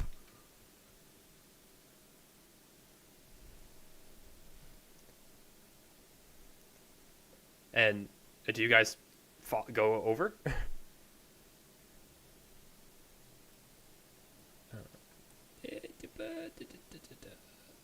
on. Technically. Ooh, no.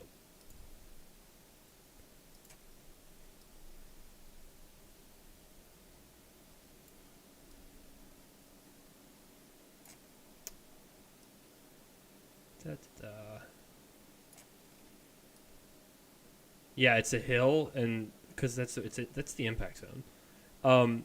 And you notice the one yelling at you has moved to here, and the other four have all brought up heavy crossbows and trained them all on you guys.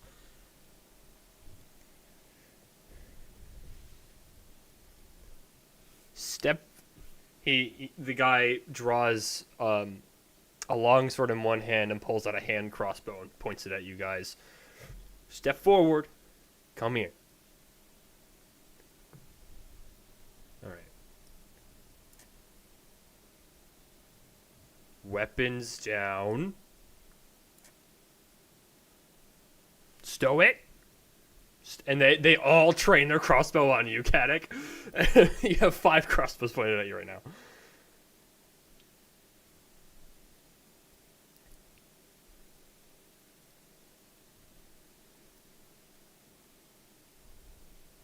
Stow it. Stow it.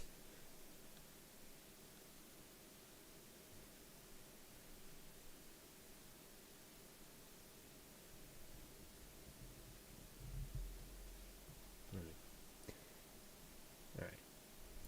As you guys get about here. Oh, yeah. Yeah. He's complying. He's not trying to fight.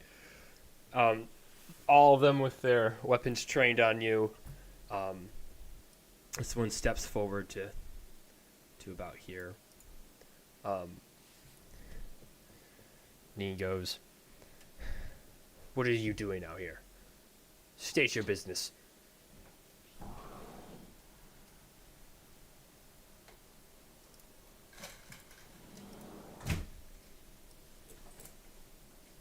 You gonna let Fix answer?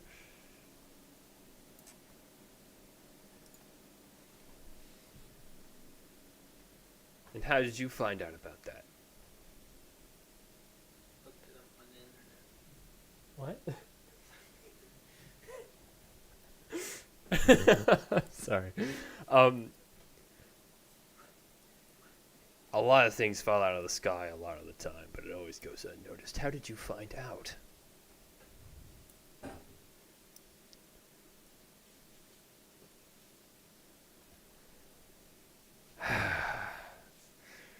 He looks back to the rest of the guards, hand crossbow like up, still trained on you, and he like looks to the 2 behind him and the other 2, and he goes, "We got a bunch of resistors."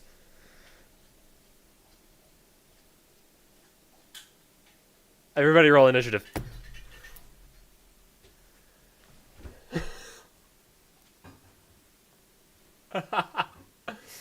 Yeah, you resisted something.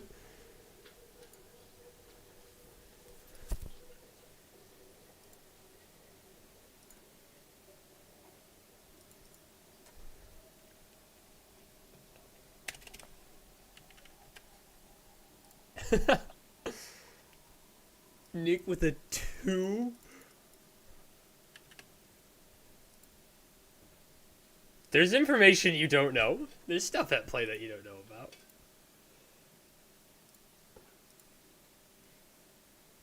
Oh my gosh. It's on my end. I can manually type it in too. That's what I'm doing. Caddick got a 17. DM screen.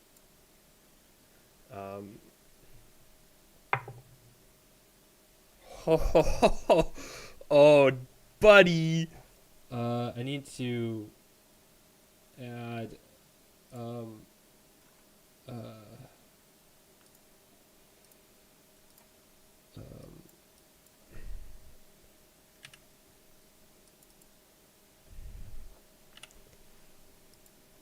Kadak was 17. Sanric. Oh, I need to switch the thing over. Sanric with a 7.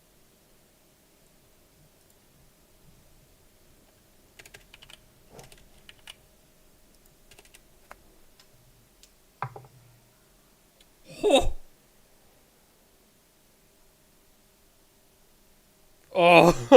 Oh, jeez.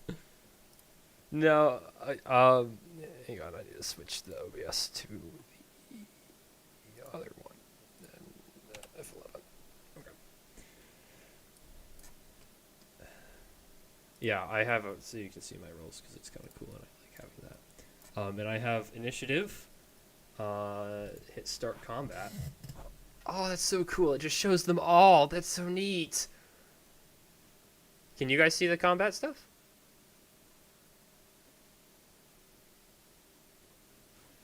The stats for Fix don't exist. I'm using my own stats. I use a placeholder. Oh yeah, they roll a 21. All right, so they all go to raise their weapons and fight, attack you. Y'all have been on guard. You kind of saw this coming when they yelled at you, so it's not a surprise round. And you recognize the violence is coming. Noah, you can go first. What?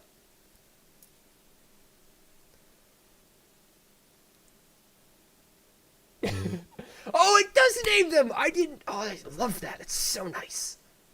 I don't have to do the stupid... Can I do their health from here? You don't know. I'll let you guess where he is. The only spot on the map with fog of war. Alright, no. You're up first. Nick, can you switch to combat music? Oh, okay.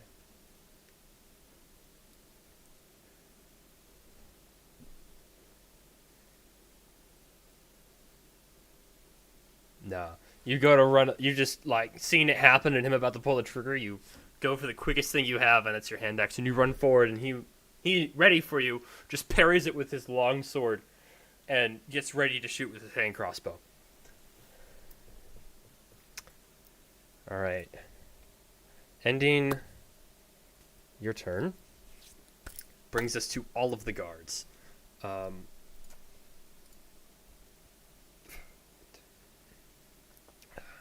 10, 20. Okay, so this guy gets to just the top of the mound here, pulling out his crossbow. Everybody's gonna get a shot taken at them. So Fix is... Nope. Nope. Again, unfixed. So 2 of them go to shoot at Fix, and he just raises his shield, and they just bounce off of it. Yeah, he is. Guard E is going to try and shoot at Jack. Jack does a 15 hit. 15. Alright. I was like, where'd all my D6s go? And they're in this, my thing. E. The guy who just ran up the top. He's like out of breath from climbing. You take 4 points of piercing damage as an arrow as he fires his arrow and it slaps you right in the shoulder.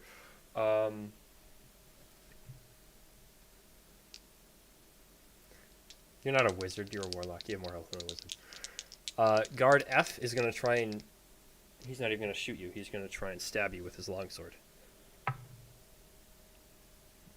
To which, as he parries away, your hand axe doesn't have a good enough time to reposit, and you take your hand axe and you grab it and you pull it down, keeping his longsword out of reach and his hand crossbow away from you, giving that awkward close combat feeling.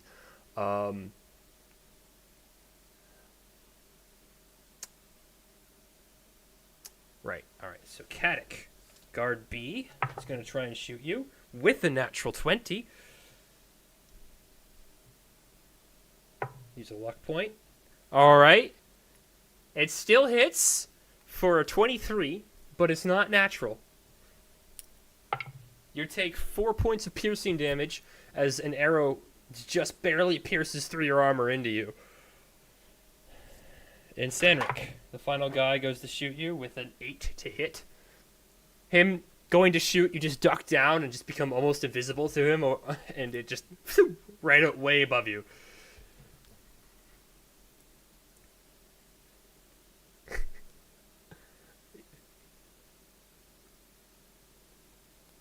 What? I can do that. Oh my gosh! Caddick, it's your turn. That's wild. D&D Beyond, you're doing good things.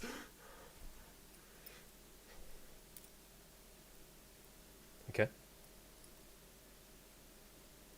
Alright. Roll the hit.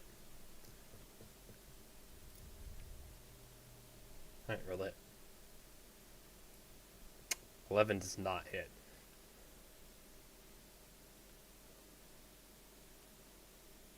Nope, don't do that. Um, it can be considered metagaming if you're like.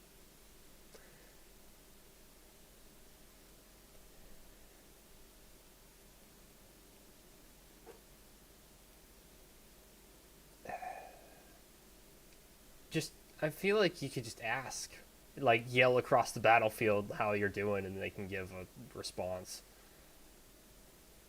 I don't. I feel like it makes it more roleplay heavy during combat than just I'm red now. My vision has gone blurry and red. I can hear the heartbeat. You know, that's my personal thing. I mean, if you guys hate that, we can go to that personally. Okay. Well, you run up and you go to slam into him with your great axe, but the position he was put in from fighting Noah gives him enough time to react and like catch it with his long sword and push it down. He's looking uncomfortable and being almost surrounded. Do you do anything else?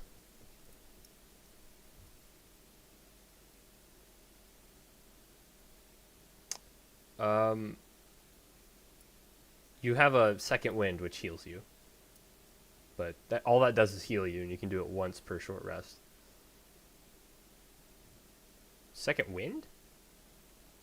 What's it say? No, so that's how much you heal. You roll a d10.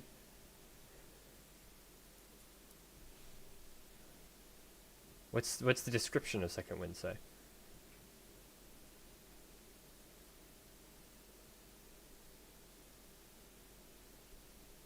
Okay. All right. Is that end your turn? All right. Bringing us to Fix's turn. Him seeing you have that, he's going to 5, 10, 15. He's going to run up to guard A, draw his long sword. He's going to go for a hit.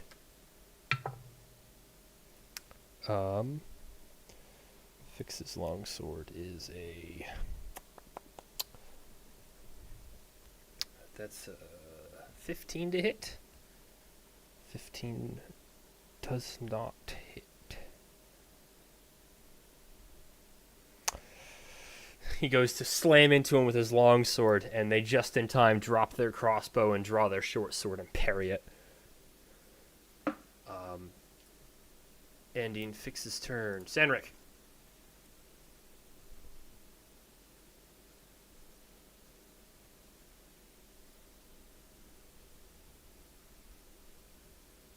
All right.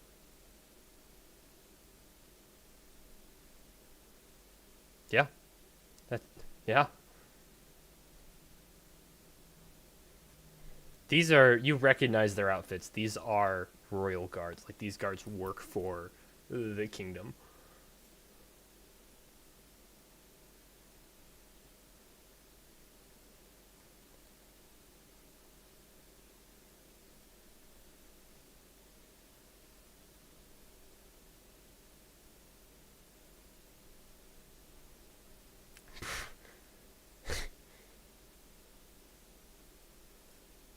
Bro summons a manticore.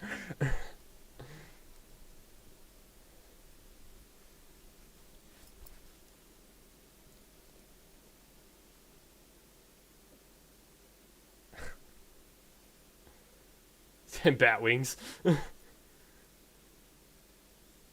Alright. What's this do, Devin?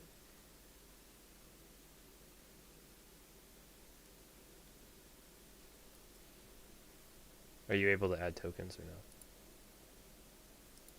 Okay.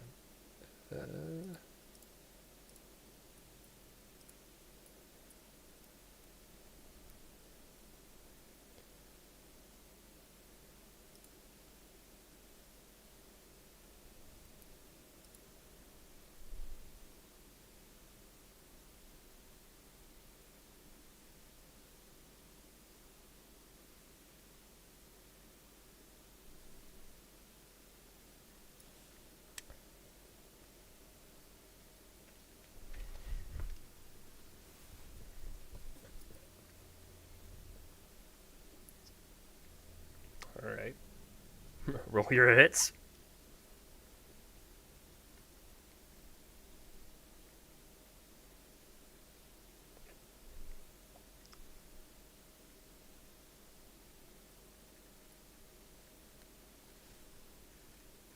No, I'd have to add him to combat. I can't add it during.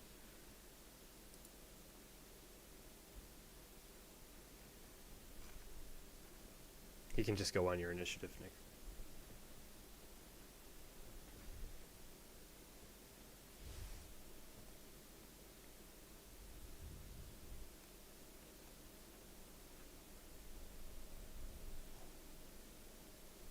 That hits. Oh, you. Oh, okay. You don't add anything to that 10 or 16?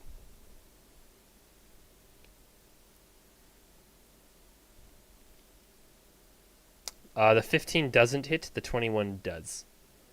So it rakes with one claw, and as it goes to block that one, the other claw catches it on its side. 5 damage to guard B. Oh, dang.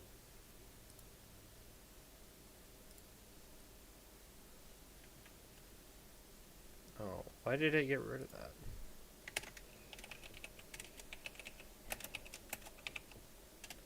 Takes 10 damage.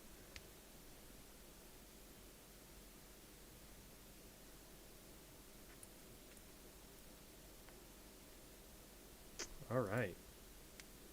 He just rakes into him and pulls off as he reels back from the pain.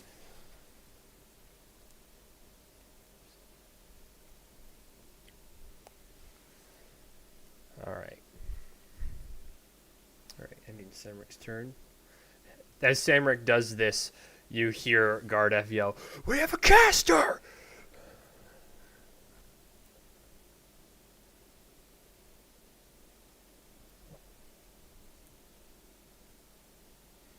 Alright.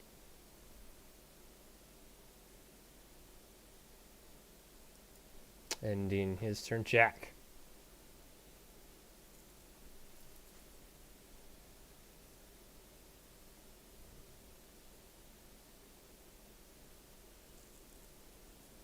Three-quarters. Half. It's not a tall rock. It's debris. Yeah.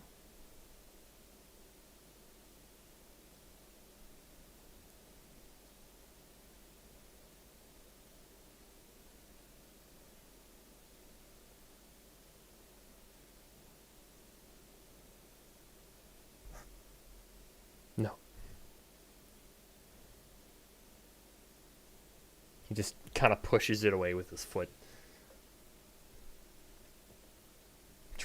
Juggling between Kadak, Noah, and Abel. Alright.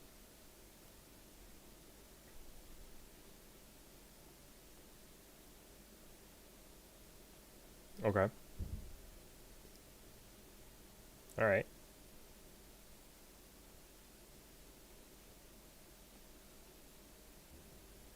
Okay.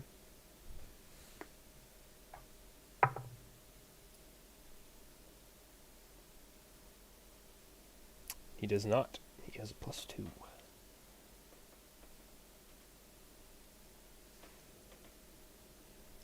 To guard F.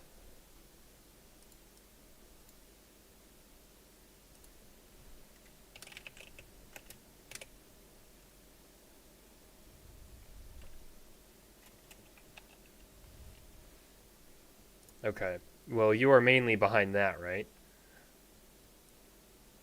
So he can use his reaction to move to here, and now he can't see you.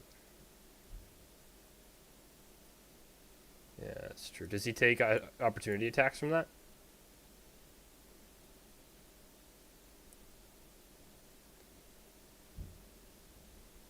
Right, right. Okay.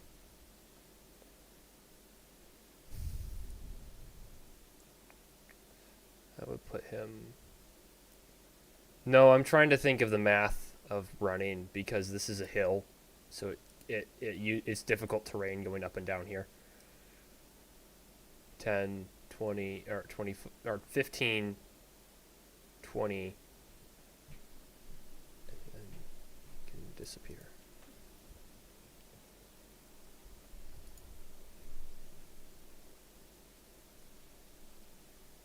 Can he take opportunity attacks? Does he have reactions? Well, I didn't. He's a familiar. Familiars can't combat. Like, right.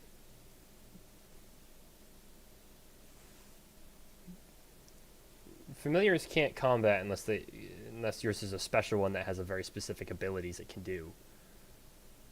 They can give the help action, but they can't actually combat.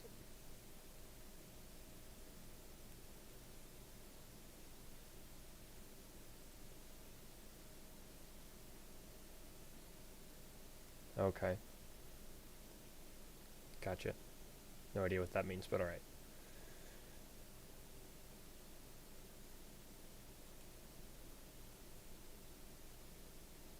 They can.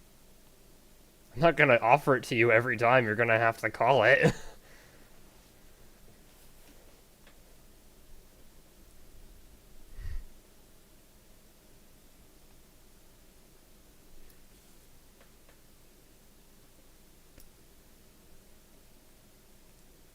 Alright.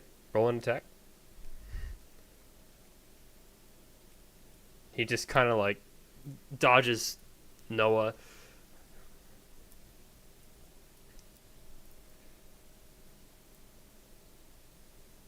Roll to hit, yeah.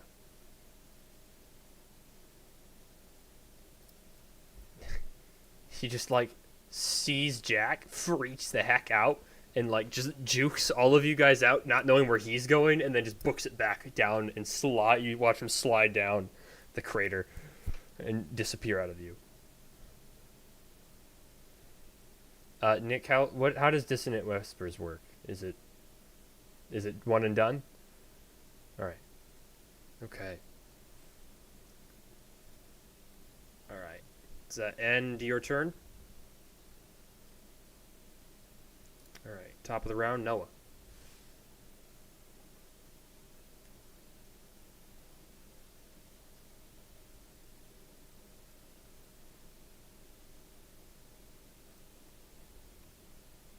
Watch the effects of a spell. She knows about it. Is that 30 feet? Anything on the mound is difficult terrain and costs double movement. Just because I forgot to say it earlier. That hits.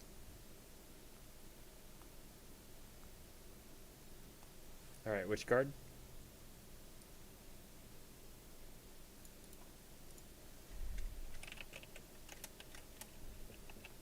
That's 8.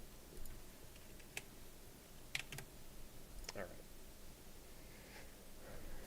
After guard F slides down, Noah runs around to the side and muttering something. It sends a cold ray as it slaps into guard C onto the shoulder. He watches a bit of frost covers his armor, and he winces from it as he reloads his crossbow.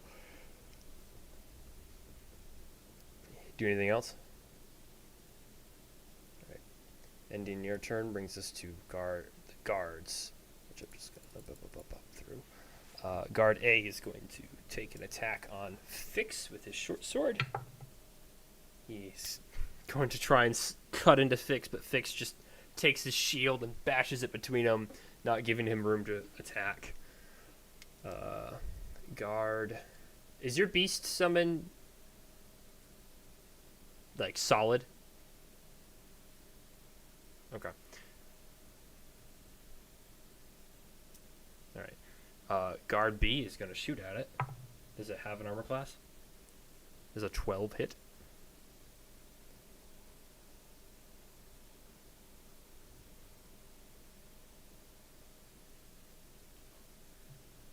Meet it or beat it, yeah. Just hits.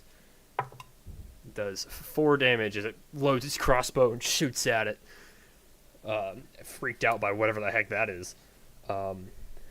Guard D is going to take a shot at Caddick. No, he can't see Caddick that well. He's gonna shoot your beast. That's a 12. Takes 3 points of piercing damage as the other guard is like, what the heck? Starts to shoot at that. And they're going to slide down into the crater. Guard E is going to take a shot at Caddick. Natural 1. He goes to fire and the bolt popped up above the crossbow and he just dries fires and he's like, shoot! And he goes to start to reload it again. And he drops down. Guard F pops up with his hand crossbow, sees Fix, tries to shoot at him. That's a 19. That's going to hit Fix. Fix not focused on the guy, not noticing the guy on his left as a small bolt catches him in the shoulder. He looks over, readies his shield up from there. And guard C is going to shoot Noah. A dirty 20 to hit. This guy's going to drop back down to here. Alright. You take 7 points of piercing damage as he repays your Ray of Frost with his own crossbow and immediately starts reloading and slides down into the crater.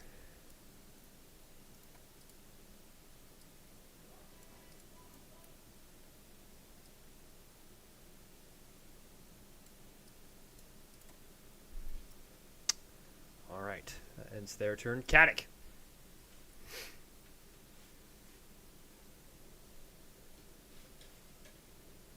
Alright.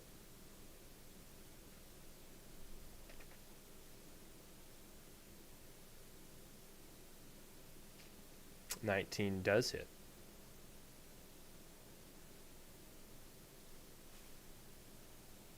Eight damage.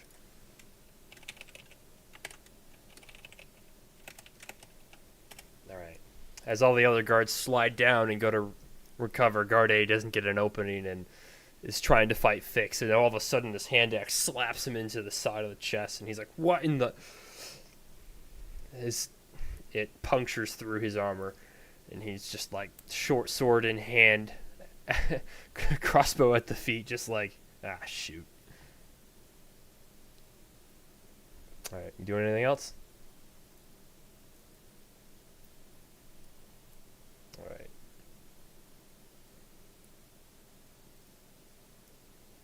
Alright, ending your turn brings us to Fix. Fix is gonna try and hit this guy. Alright, it just parries his long sword away, just closing the distance, making that longer reach weapon pretty much useless compared to his short sword. Ending that, Trasamic. Lost all visual, except for Guard A.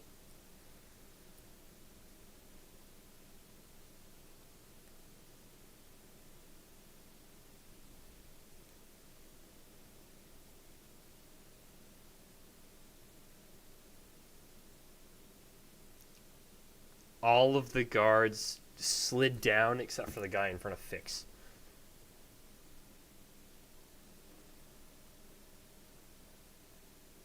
How much movement does it have?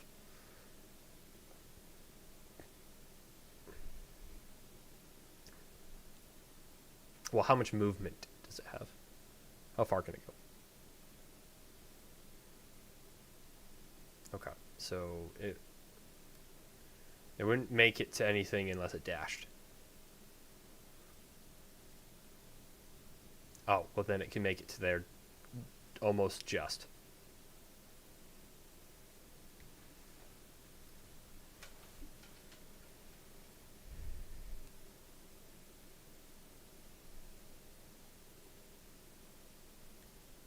Alright.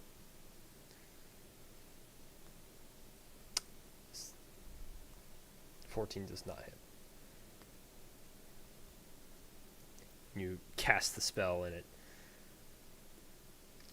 goes to reach him, and he kind of sees it, and he like it's like dancing around to get away from it, and it just misses him. All right, and your beast summon goes to into the pit. Do you have it chase the same guy it hurt before?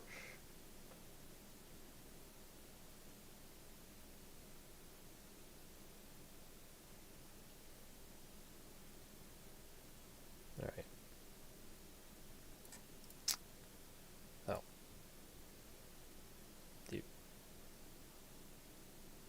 Well, I was just gonna put it in front of the same guy it chased, and then have you roll your attacks. Because if you're having him fight the same guy, and then I'll just have him follow him into the pit. All right, so roll your 2 attacks. Of course.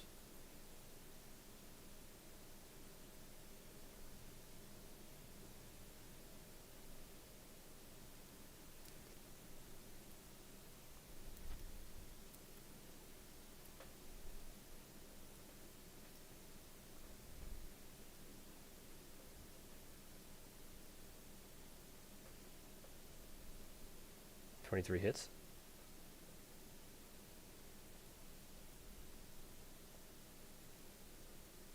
Uh, 23 hits.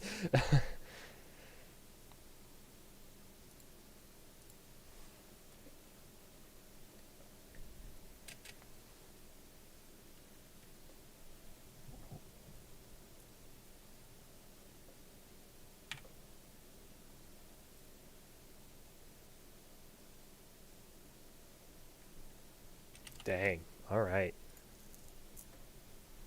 Okay. You hear a guard screaming. Did you do anything else?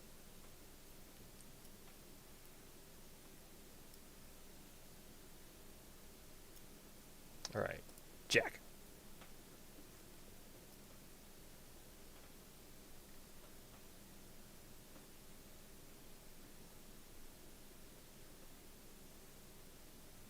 Okay.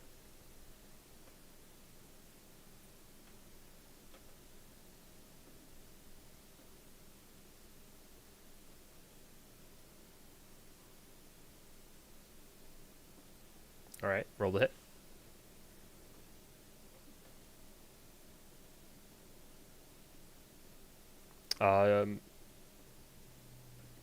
You'll find out.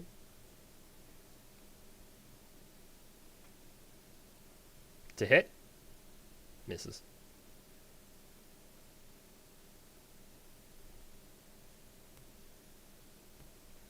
He watches you run up as you prepare the spell, and just as you let it off, he ducks just out of the way as you were trying not to hit Fix, and he uses Fix as a way to dodge.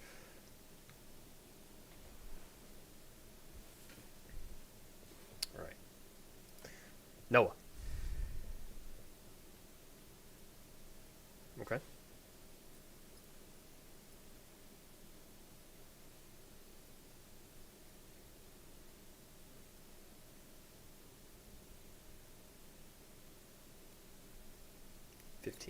Misses. Mm-hmm. It like hits his armor. His armor absorbs most of the blow, and he just kind of waves it off. You do anything else? All right. Guard A is going to try and hit Fix. And succeed. And does max damage. He just carves into Fix with his short sword, puncturing his armor and pushing past his shield. Fix gets to respond. 7. Which isn't enough even with his modifiers. It's just Fix is trying to carve into this guy, but he's keeping the distance close with the short sword. His long sword's too much of a reach. Can't manage to land a hit. And I guess Fix goes after Kadak. My bad. I have a list here, and I still managed to fail to use it. That's fine. We'll just skip Fix's turn. It's okay. Caddick, you're up. I don't know why I thought Fix went before it. So going up that mound would be 5 feet of movement. Or 10 feet of movement, sorry. So, but once you're up there, you're good.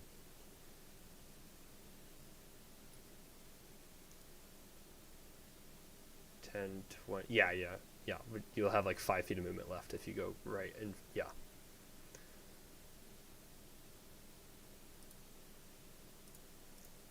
All right. Everyone's rules are covered, even mine right now. He like sees you run up and he like ducks down, trying to keep the distance between all of you, like you and Fix, just short. As his only advantage now is the fact that he can get close and personal with his short sword, and you guys have to try and get wide swings with your big weapons. Guard F, having seen you at the top, is going to take a shot at you with his held action, with his hand crossbow. Does a... What does he have to that? +4. A dirty 20 hit? I don't know what your armor class is. Alright. Okay. You take 7 points of piercing damage as his little crossbow bolt smacks into your shoulder right next to the other one.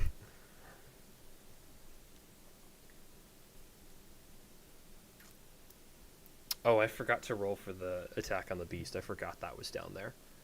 That would hit. That would hit. And that would hit. 1, 6, 12 plus 6, 18. I don't know how much your health your beast has, but it took 18 points of damage in that last round. I forgot to roll for 1. 18 points of damage in the last. Yeah. They just carved in. They all grabbed their short swords and they just carved into it. I forgot it was there. I was going to have them all hold their actions, and then I forgot it.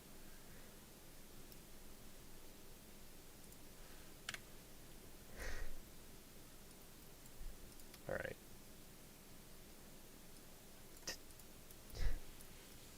Yeah. All right. Sandrick, it's your turn.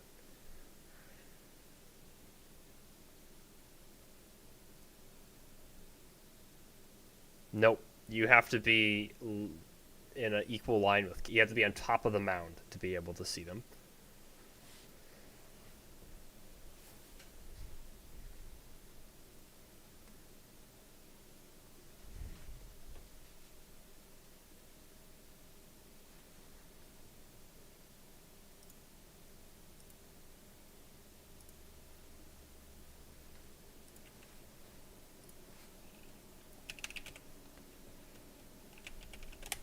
All right.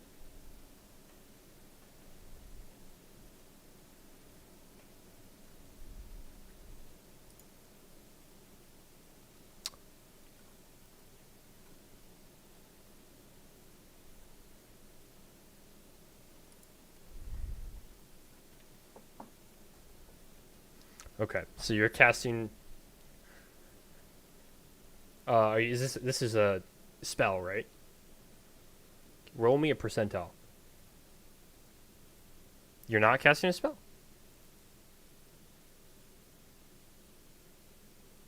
What are you doing? Oh, okay.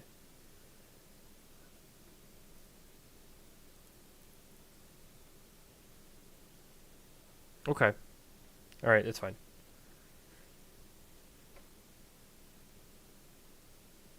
It's magically being summoned. Okay. Yeah. Yeah, roll a percentile.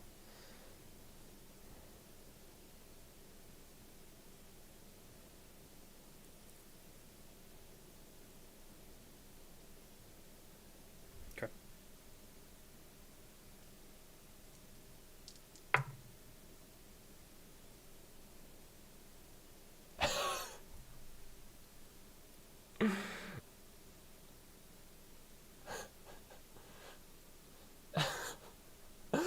Cedric, as you go to do this, you go to cast, call upon this magical ability of yours, and as you go to do it, you notice this in the green lines of this meteor somewhere underneath it. There's this faint blue glow, and as you go to activate this ability, the glow flares, and you guys watch as Sandrick at the top of this just pops down, and where he was is now a potted plant. You won't turn into a potted plant until the start of your next turn.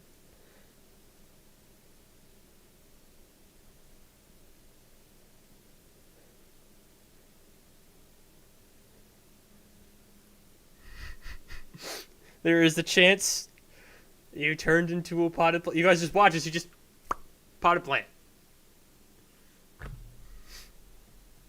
He's just a plant.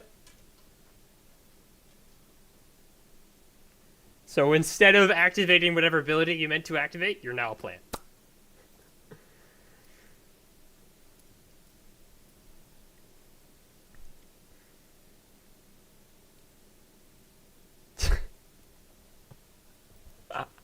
I'm so glad I rolled that. I was like, 37. Where is that? Oh. All right. You don't know. Jack, it's your turn.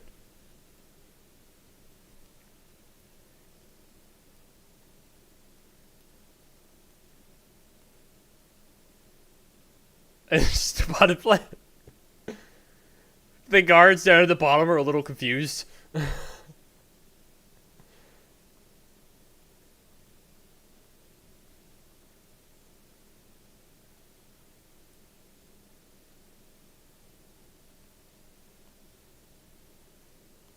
Roll a percentile dice.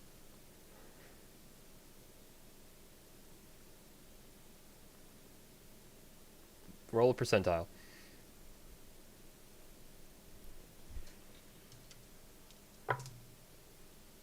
74. You teleport up to 60 feet to an unoccupied space you can see. So you just... I don't think you get to choose. I think it's just a spot you could see. And seeing as you're highly elevated, it's wherever I see. Right. It's just that you can see. I don't know if you get to choose it because it's of the nature of what's happening. All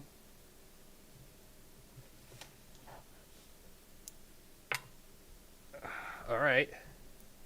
So I'm going to send you over to here. You just... The green is the rock. You watch as you go to cast your spell.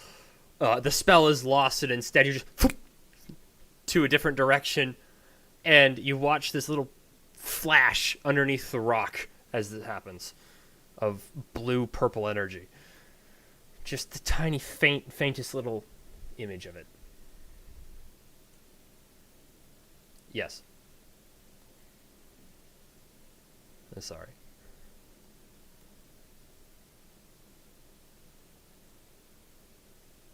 It's a 50% chance.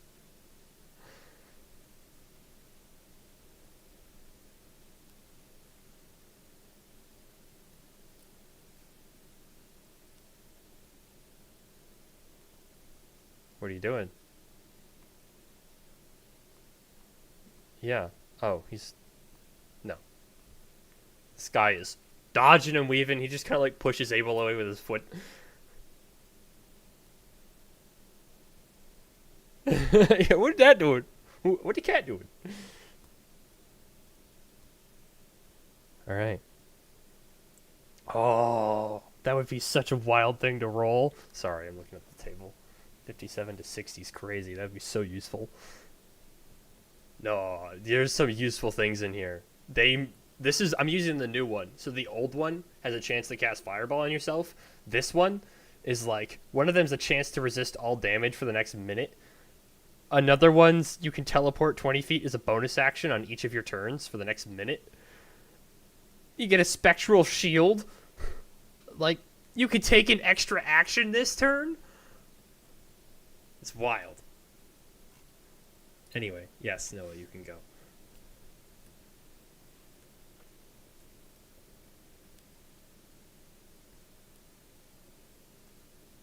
All right, roll a percentile.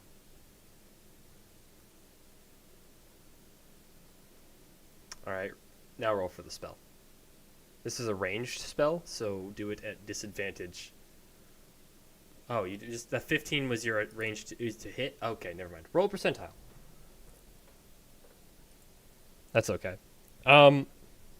Well, you have disadvantage on the strike because you're within 5 feet and it's a ranged spell. But 15 doesn't hit, so it doesn't really matter. He just kind of like sees you go to cast the spell, and he just like, shoot, and he ducks down. Jeez, this guy. I don't know how he's alive. All right. Bringing us to the guard's turn. They all load their weapons and fire. These are my percentiles. I don't want these. They're not using magic.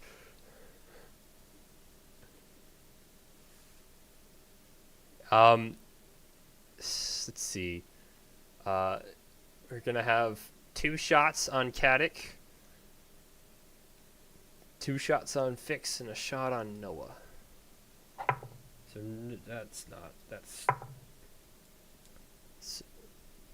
It doesn't say. It just says when your hit points drop to 0, you revert back to your normal form. So I don't think so. I think his health is what it is, and he takes that damage.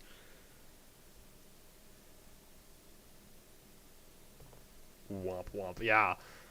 So Noah, a 8 does not hit you. That hits Fix. That doesn't hit Fix. Caddick, did 18 hit? So it does. And 22. All right. So Fix is going to take 6 points of damage. Caddick, you're going to take 10 points of damage. As a bunch of these, they just release a volley of these things at you. Mind you, you have second wind. You can heal yourself. It is your turn, Caddick. Alright. D10 plus 4.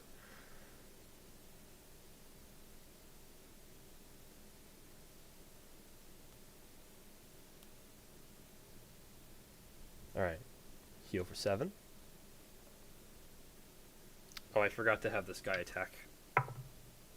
Nah, it misses.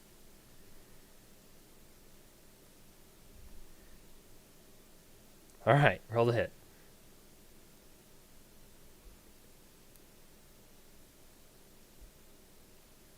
That hits! Natural 20? Perfect. Love it. Love to see it. Alright, so roll your damage and then add a max. Is that max damage? Okay, so it rolled. Oh, D&D Beyond naturally rolls it twice for you, doesn't it? Okay.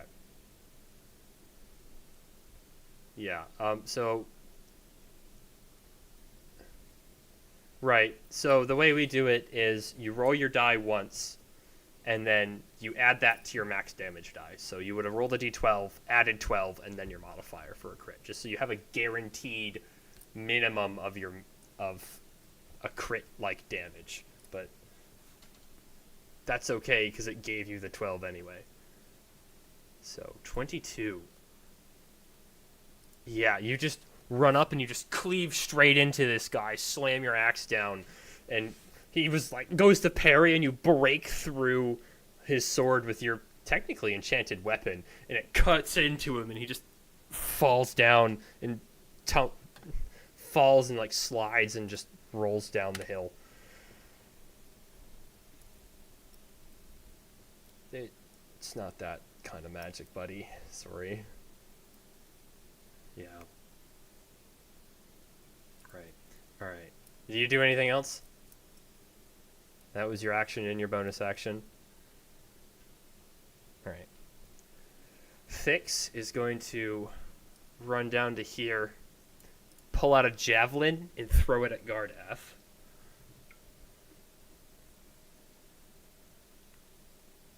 They are looking up. You guys are at the top of the hill.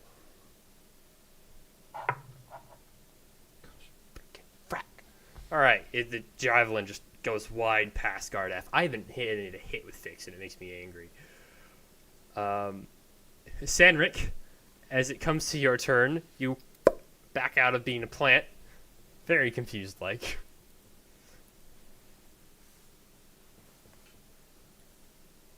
Mm-hmm. Well, I mean, you would have been able to. Going down is easy. Going up is what's difficult. You're on a mound. That's fine. All right.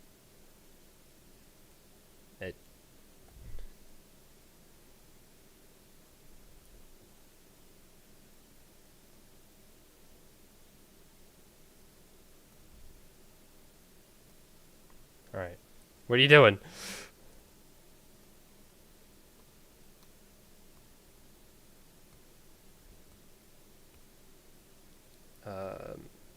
Where'd you go? 5, 10. Okay, so going down isn't difficult terrain. So entering the crater is not difficult terrain. About here is peak, and this is going down.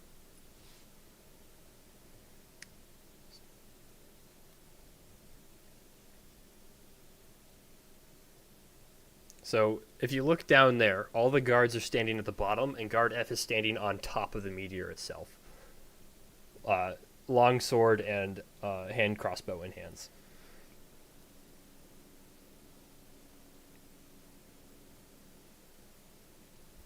Nick, you dissonant whispers. How much damage did you do with that? It was like 19, wasn't it? I forgot to do that, sorry. You're gonna do what? Ice knife?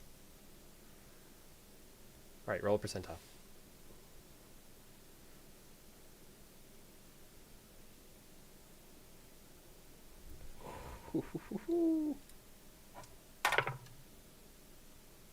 A 97. Roll a d6.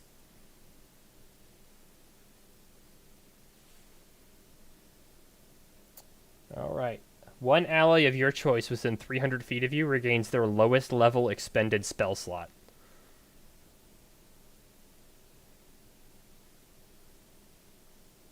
You don't have to see them. It can be any of your allies.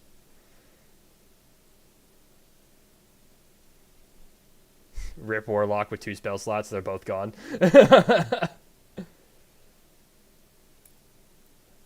Alright. Noah, you gain a first level spell slot. You just... Yep. I think the spell effect still goes through. It's not something that should override it. You... Doesn't hit, but it does have a radiant effect, doesn't it? Even if it doesn't. Yes, Nick. Yes, you're right, technically. Sorry, I was going off the potted plant. That definitely overrode it. I actually don't know. Does it override it? Cast.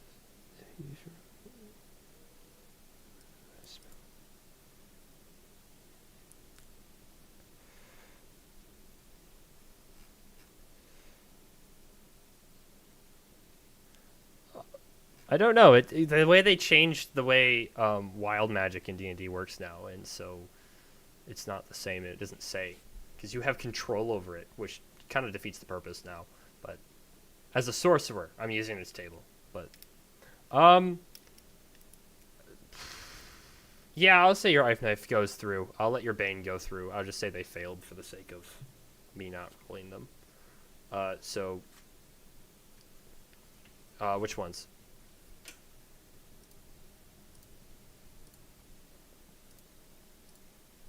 Alright, what saving throw do they need to make? Alright, which ones? Okay.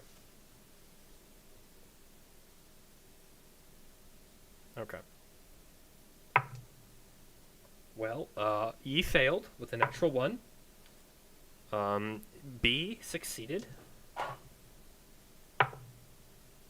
And D failed as well. I don't need to add the Bane because all of those are below your total. So, all right. And the one that succeed doesn't take any.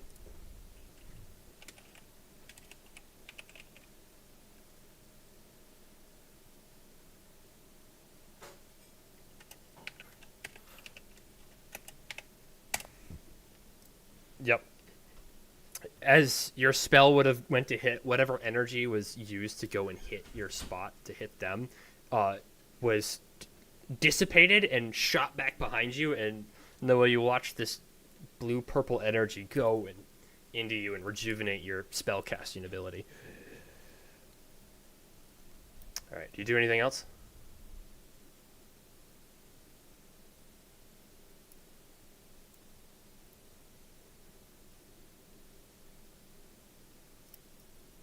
All right. Jack.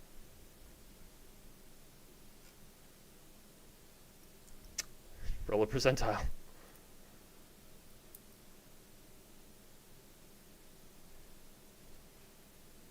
Ooh, fun times.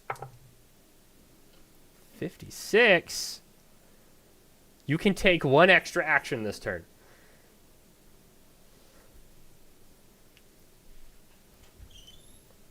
Yep. All right. That hits.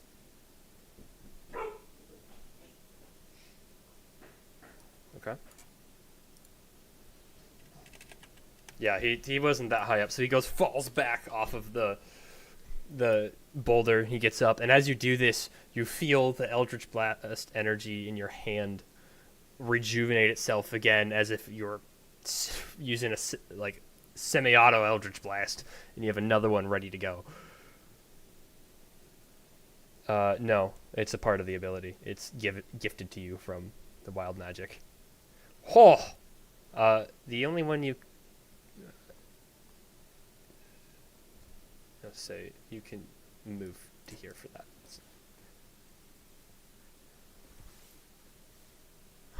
Oh, you're just. How do you want to do this?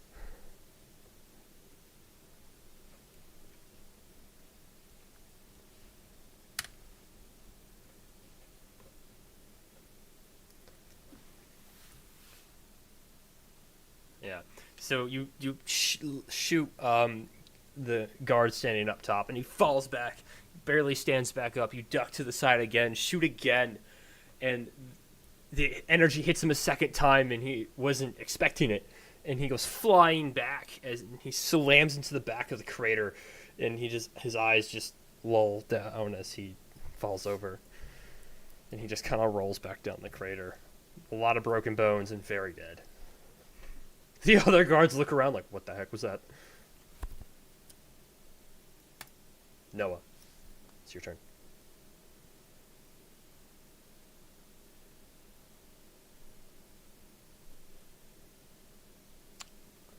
Oh, that sounds so fun. And I want to land a Divine Smite. All right, roll a percentile.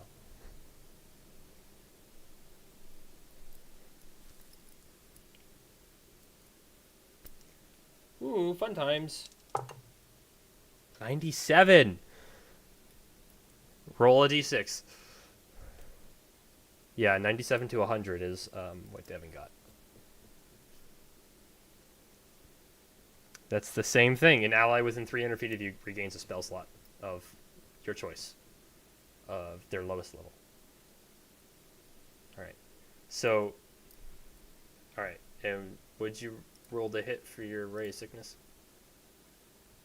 All right. That hits. So roll damage for that. What guard are you hitting? Which guard? Okay. All right. So you let go of this ray of sickness when you watch as a bit of the energy like warps away from it the same way it did, the same way the energy went into you, and you send it off to Jack, And Jack, you feel a spell slot be rejuvenated, and the magical energy surf through you once again. And the energy that could have impacted and done more damage to this guy seemed to have been spent rejuvenating his spell slot. But it did do damage, and it did hit him. You do anything else? Okay. Here's to the guards. This guy's gonna run this way. This guy's gonna run this way, and then this guy's gonna run this way, and then this guy's gonna get to here. And they're gonna take shots at all of you. So, Jack, that's a natural 20 for a total of 5 damage. Noah, a 9 to hit. Sanric, a 14 to hit. Fix. That doesn't hit. They let loose this volley of bolts as they're all freaking out a bit, and go to the other side to put distance between them and you, as they know if they get in melee, they're kind of screwed. Landing almost no shots except for a stray bolt onto Jack. Ending their turn. Caddick.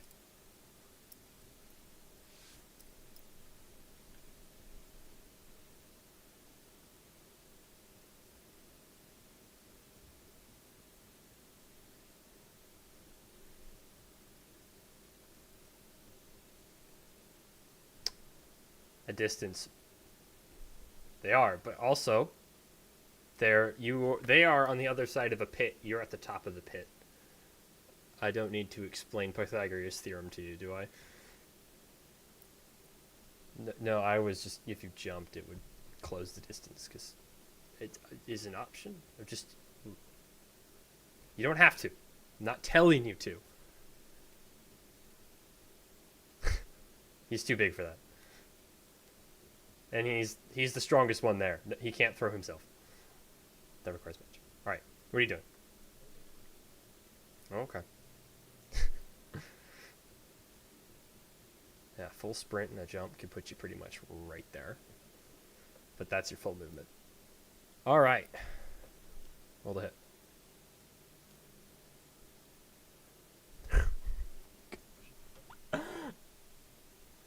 Alright, don't hit the damage die, just roll a d12.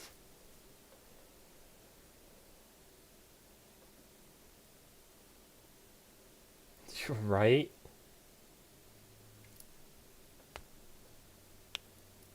That's okay. So, +4, 5, plus a 12. So, 17 damage. That's why I set that rule up, because if you rolled 2 1s on a crit, that sucks. So, 17 damage. 22 health. I've had it happen twice. Yeah. You just run up and you cut into this guy, and he's like, "What the heck? How?" As he's fumbling to reload his crossbow, drops it and goes to his sword. Yeah. Fix is going to jump down, land here. I mean, it's downward angle, full sprint. With his athletics and his strength, it makes sense. You weren't going straight. You were going down. He landed at the base of it. Oh my gosh, Fix did a thing! I need more D6s. Fix throws a javelin at guard D, dealing, oh my gosh, 19 points of damage as the javelin hits him and there's a burst of divine energy. See, this is what I've been... Yeah, you can smite on anything. You can smite on a bite.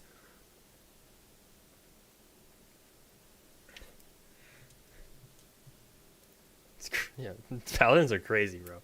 Alright, ending Fix's turn. Senric. They are all pretty bloodied.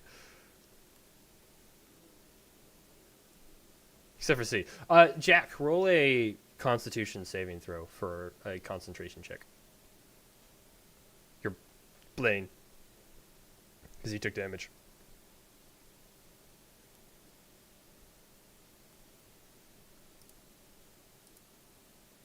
No, base is 10 unless it's higher than that by half. Yeah, sorry. Yeah, I forgot about that. But I can roll. They were like 18. They were like 20s. Like they were gonna hit regardless, even with the -4. Guard B. All right. Percentile.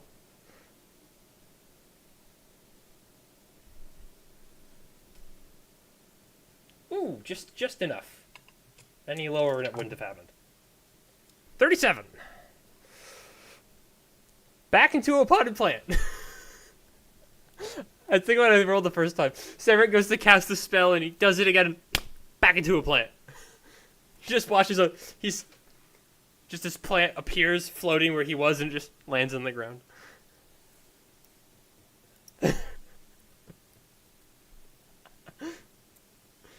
No, this cancels it out because he's not able to finish the components.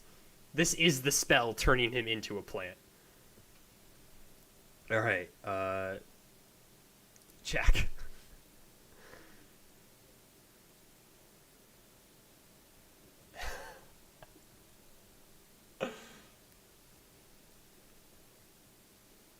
That's wild.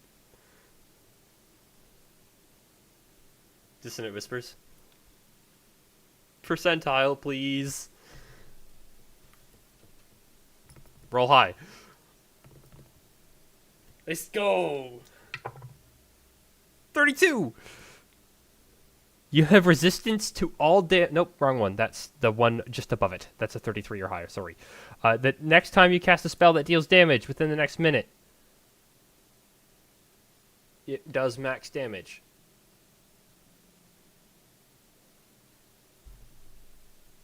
Which guard?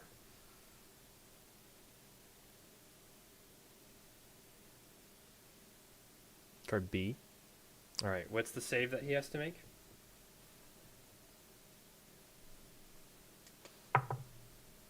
+18.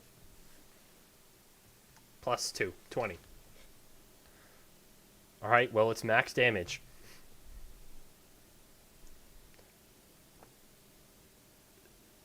The next time you cast a spell that deals damage within the next minute, don't roll those damage dice.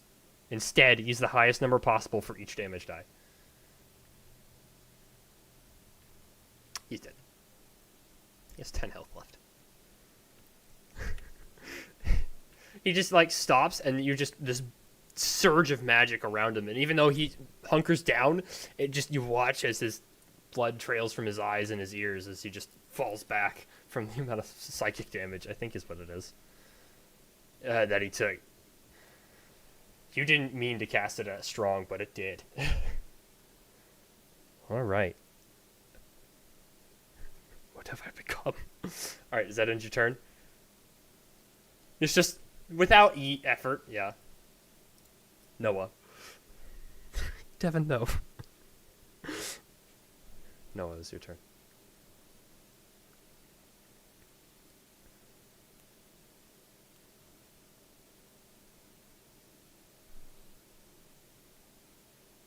Alright, well, you landed your last. You did damage with the last one. Roll a percentile.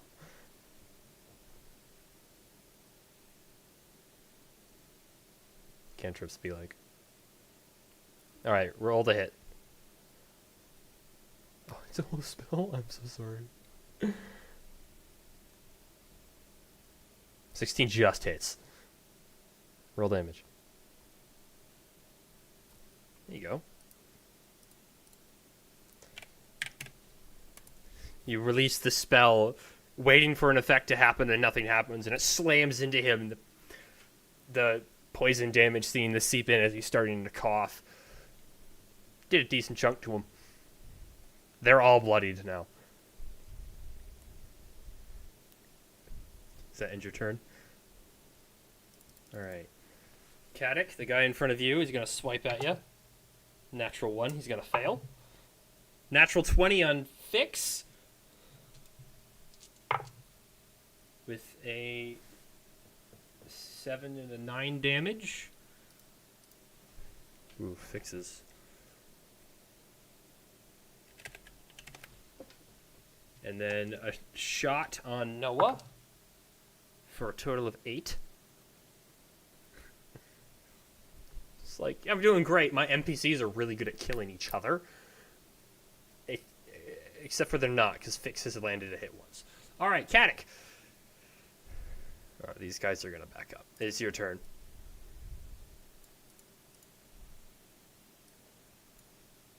Alright. Roll the hit.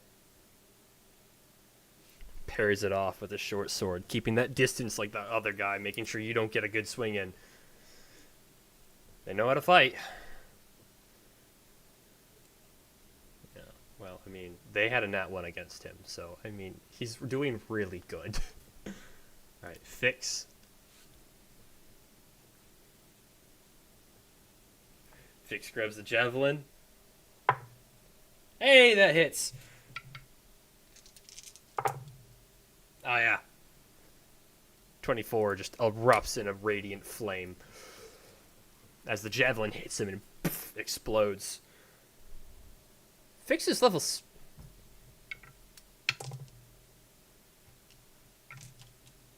I forgot that Fix is level 6 and has 2 attacks per action.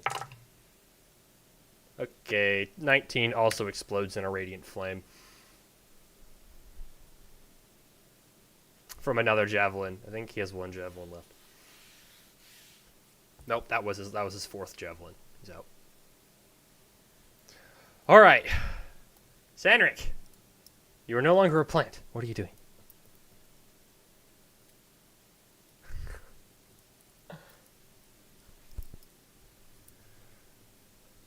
There's 1 guard in front of Caddick still, and he is scared. He is like, short sword, like, nowhere to run. All of his friends are dead.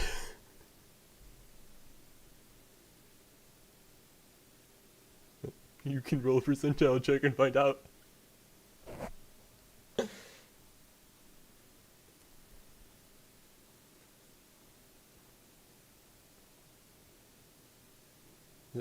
Percentile check?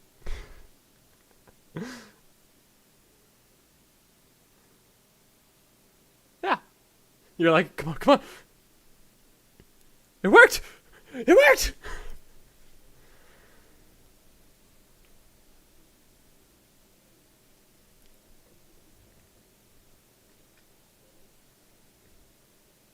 Okay. You have enough movement to get there, you're fine. He wants advantage. Alright, roll the hit.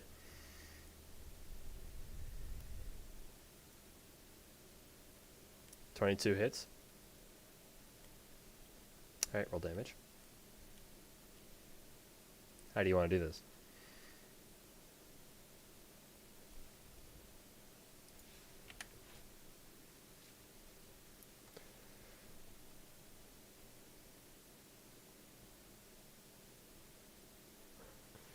So Samrick runs around Caddick, the guy not noticing the speed of the small little...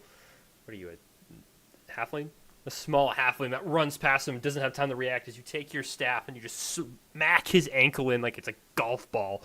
And he just crumples as he falls. He slams his head on a sharp rock. And he just stumbles the rest of the way down, motionless.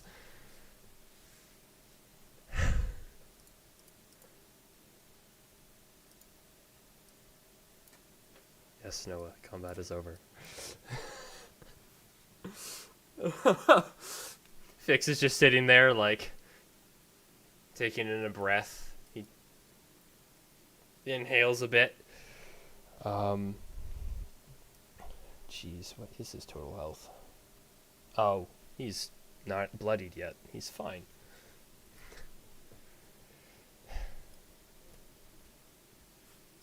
And we want to pick up here for next session.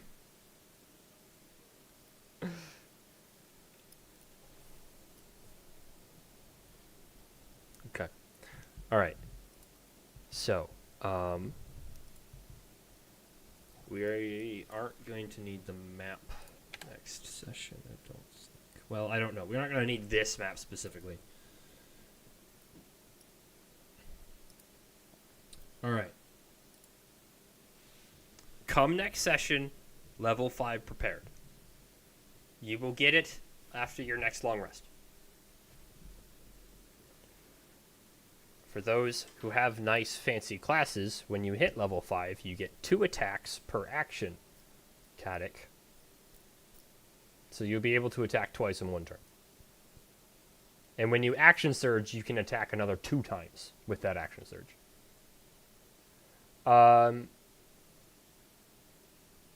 Yes, but you won't have any of your level 5 abilities until you long rest. Just so that you have it prepared and ready. I don't think it's giving you guys too much, besides maybe a spell slot or 2. Level 3 spells. Yes. Yeah.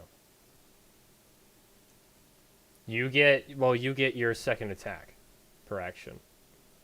Yeah, it's not a large thing. You get more health too. That is huge. Yeah. No, 2 attacks per action is literally how my character was so good in my other campaign. Yeah. That double crit in one turn, action surge, that's 2 more attacks. That's 4 attacks one turn. If you land all those on average with a d12, you're doing at least 10 damage per hit. You're doing 40 damage on average per turn if you hit everything. Because it's a 6 plus your 4. And that's with an action surge. Otherwise it's 20. It's crazy.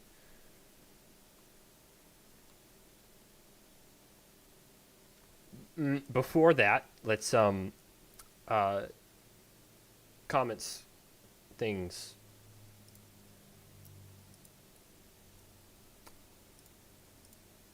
Didn't mean to turn off my camera.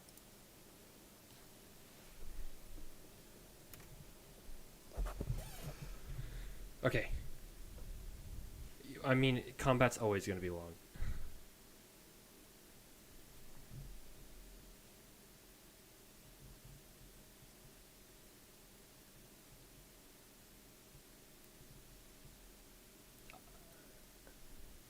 I know.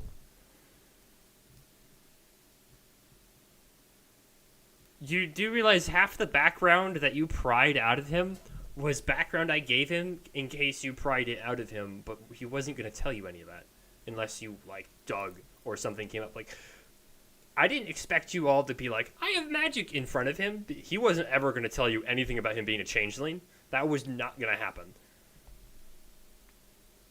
But in order to get him to trust you, he told you his secret so that you would trust him.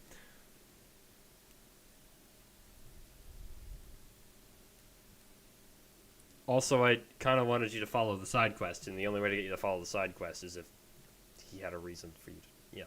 Anyway.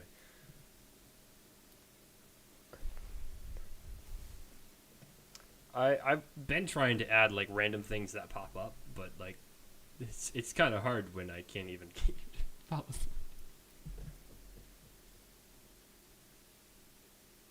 I say, if everyone hit in that would have been done in half the time. Like, you can't really shrink combat like that. Like, I could have had a whole bunch of minions and have it take forever, but, like, that was a... Right. That has plot relevance.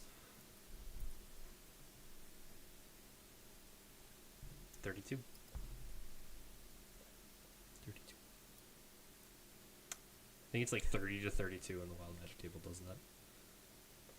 Fun time, fun time. I love the Wild Magic table. I've been waiting to add it. I've had this plan since day one. I was like, oh, it'll be a Wild Magic table. Yes, so...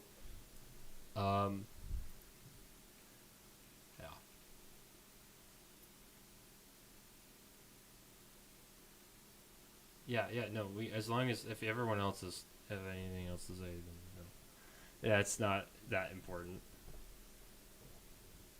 No. Okay, anyway, quick side story before that, for the Changeling. His inspiration was, I want him to try and fit into the world and not know how, So I need a changeling that's trying to be a cowboy. He's riding a camel. I went to my DM and I was like, Kim, what's the opposite of a cowboy? And she just goes, a soft southern. And I was like, that's perfect, thank you. and thus Fix's characteristics were born. Or at least Fix the personality that he has. Thank you. It wasn't me. I have to give all credit to Kim.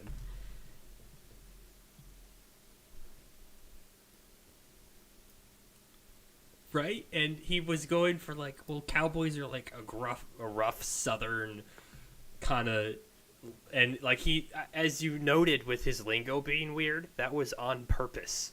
He was supposed to be all over the place because he doesn't know how to fit in the world of Kumar.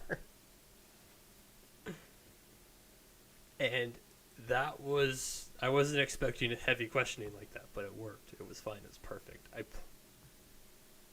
Every time I make an NPC, I have to give them a full background in some way, shape, or form. Otherwise, Nick might just kill them.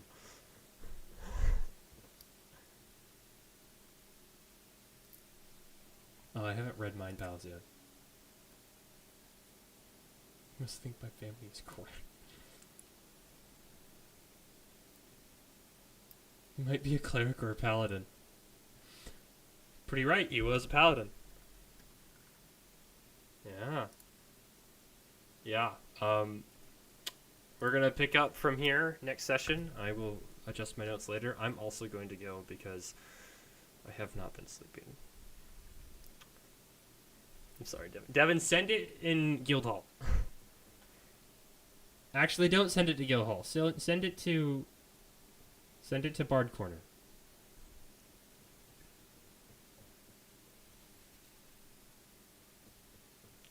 How do you know that?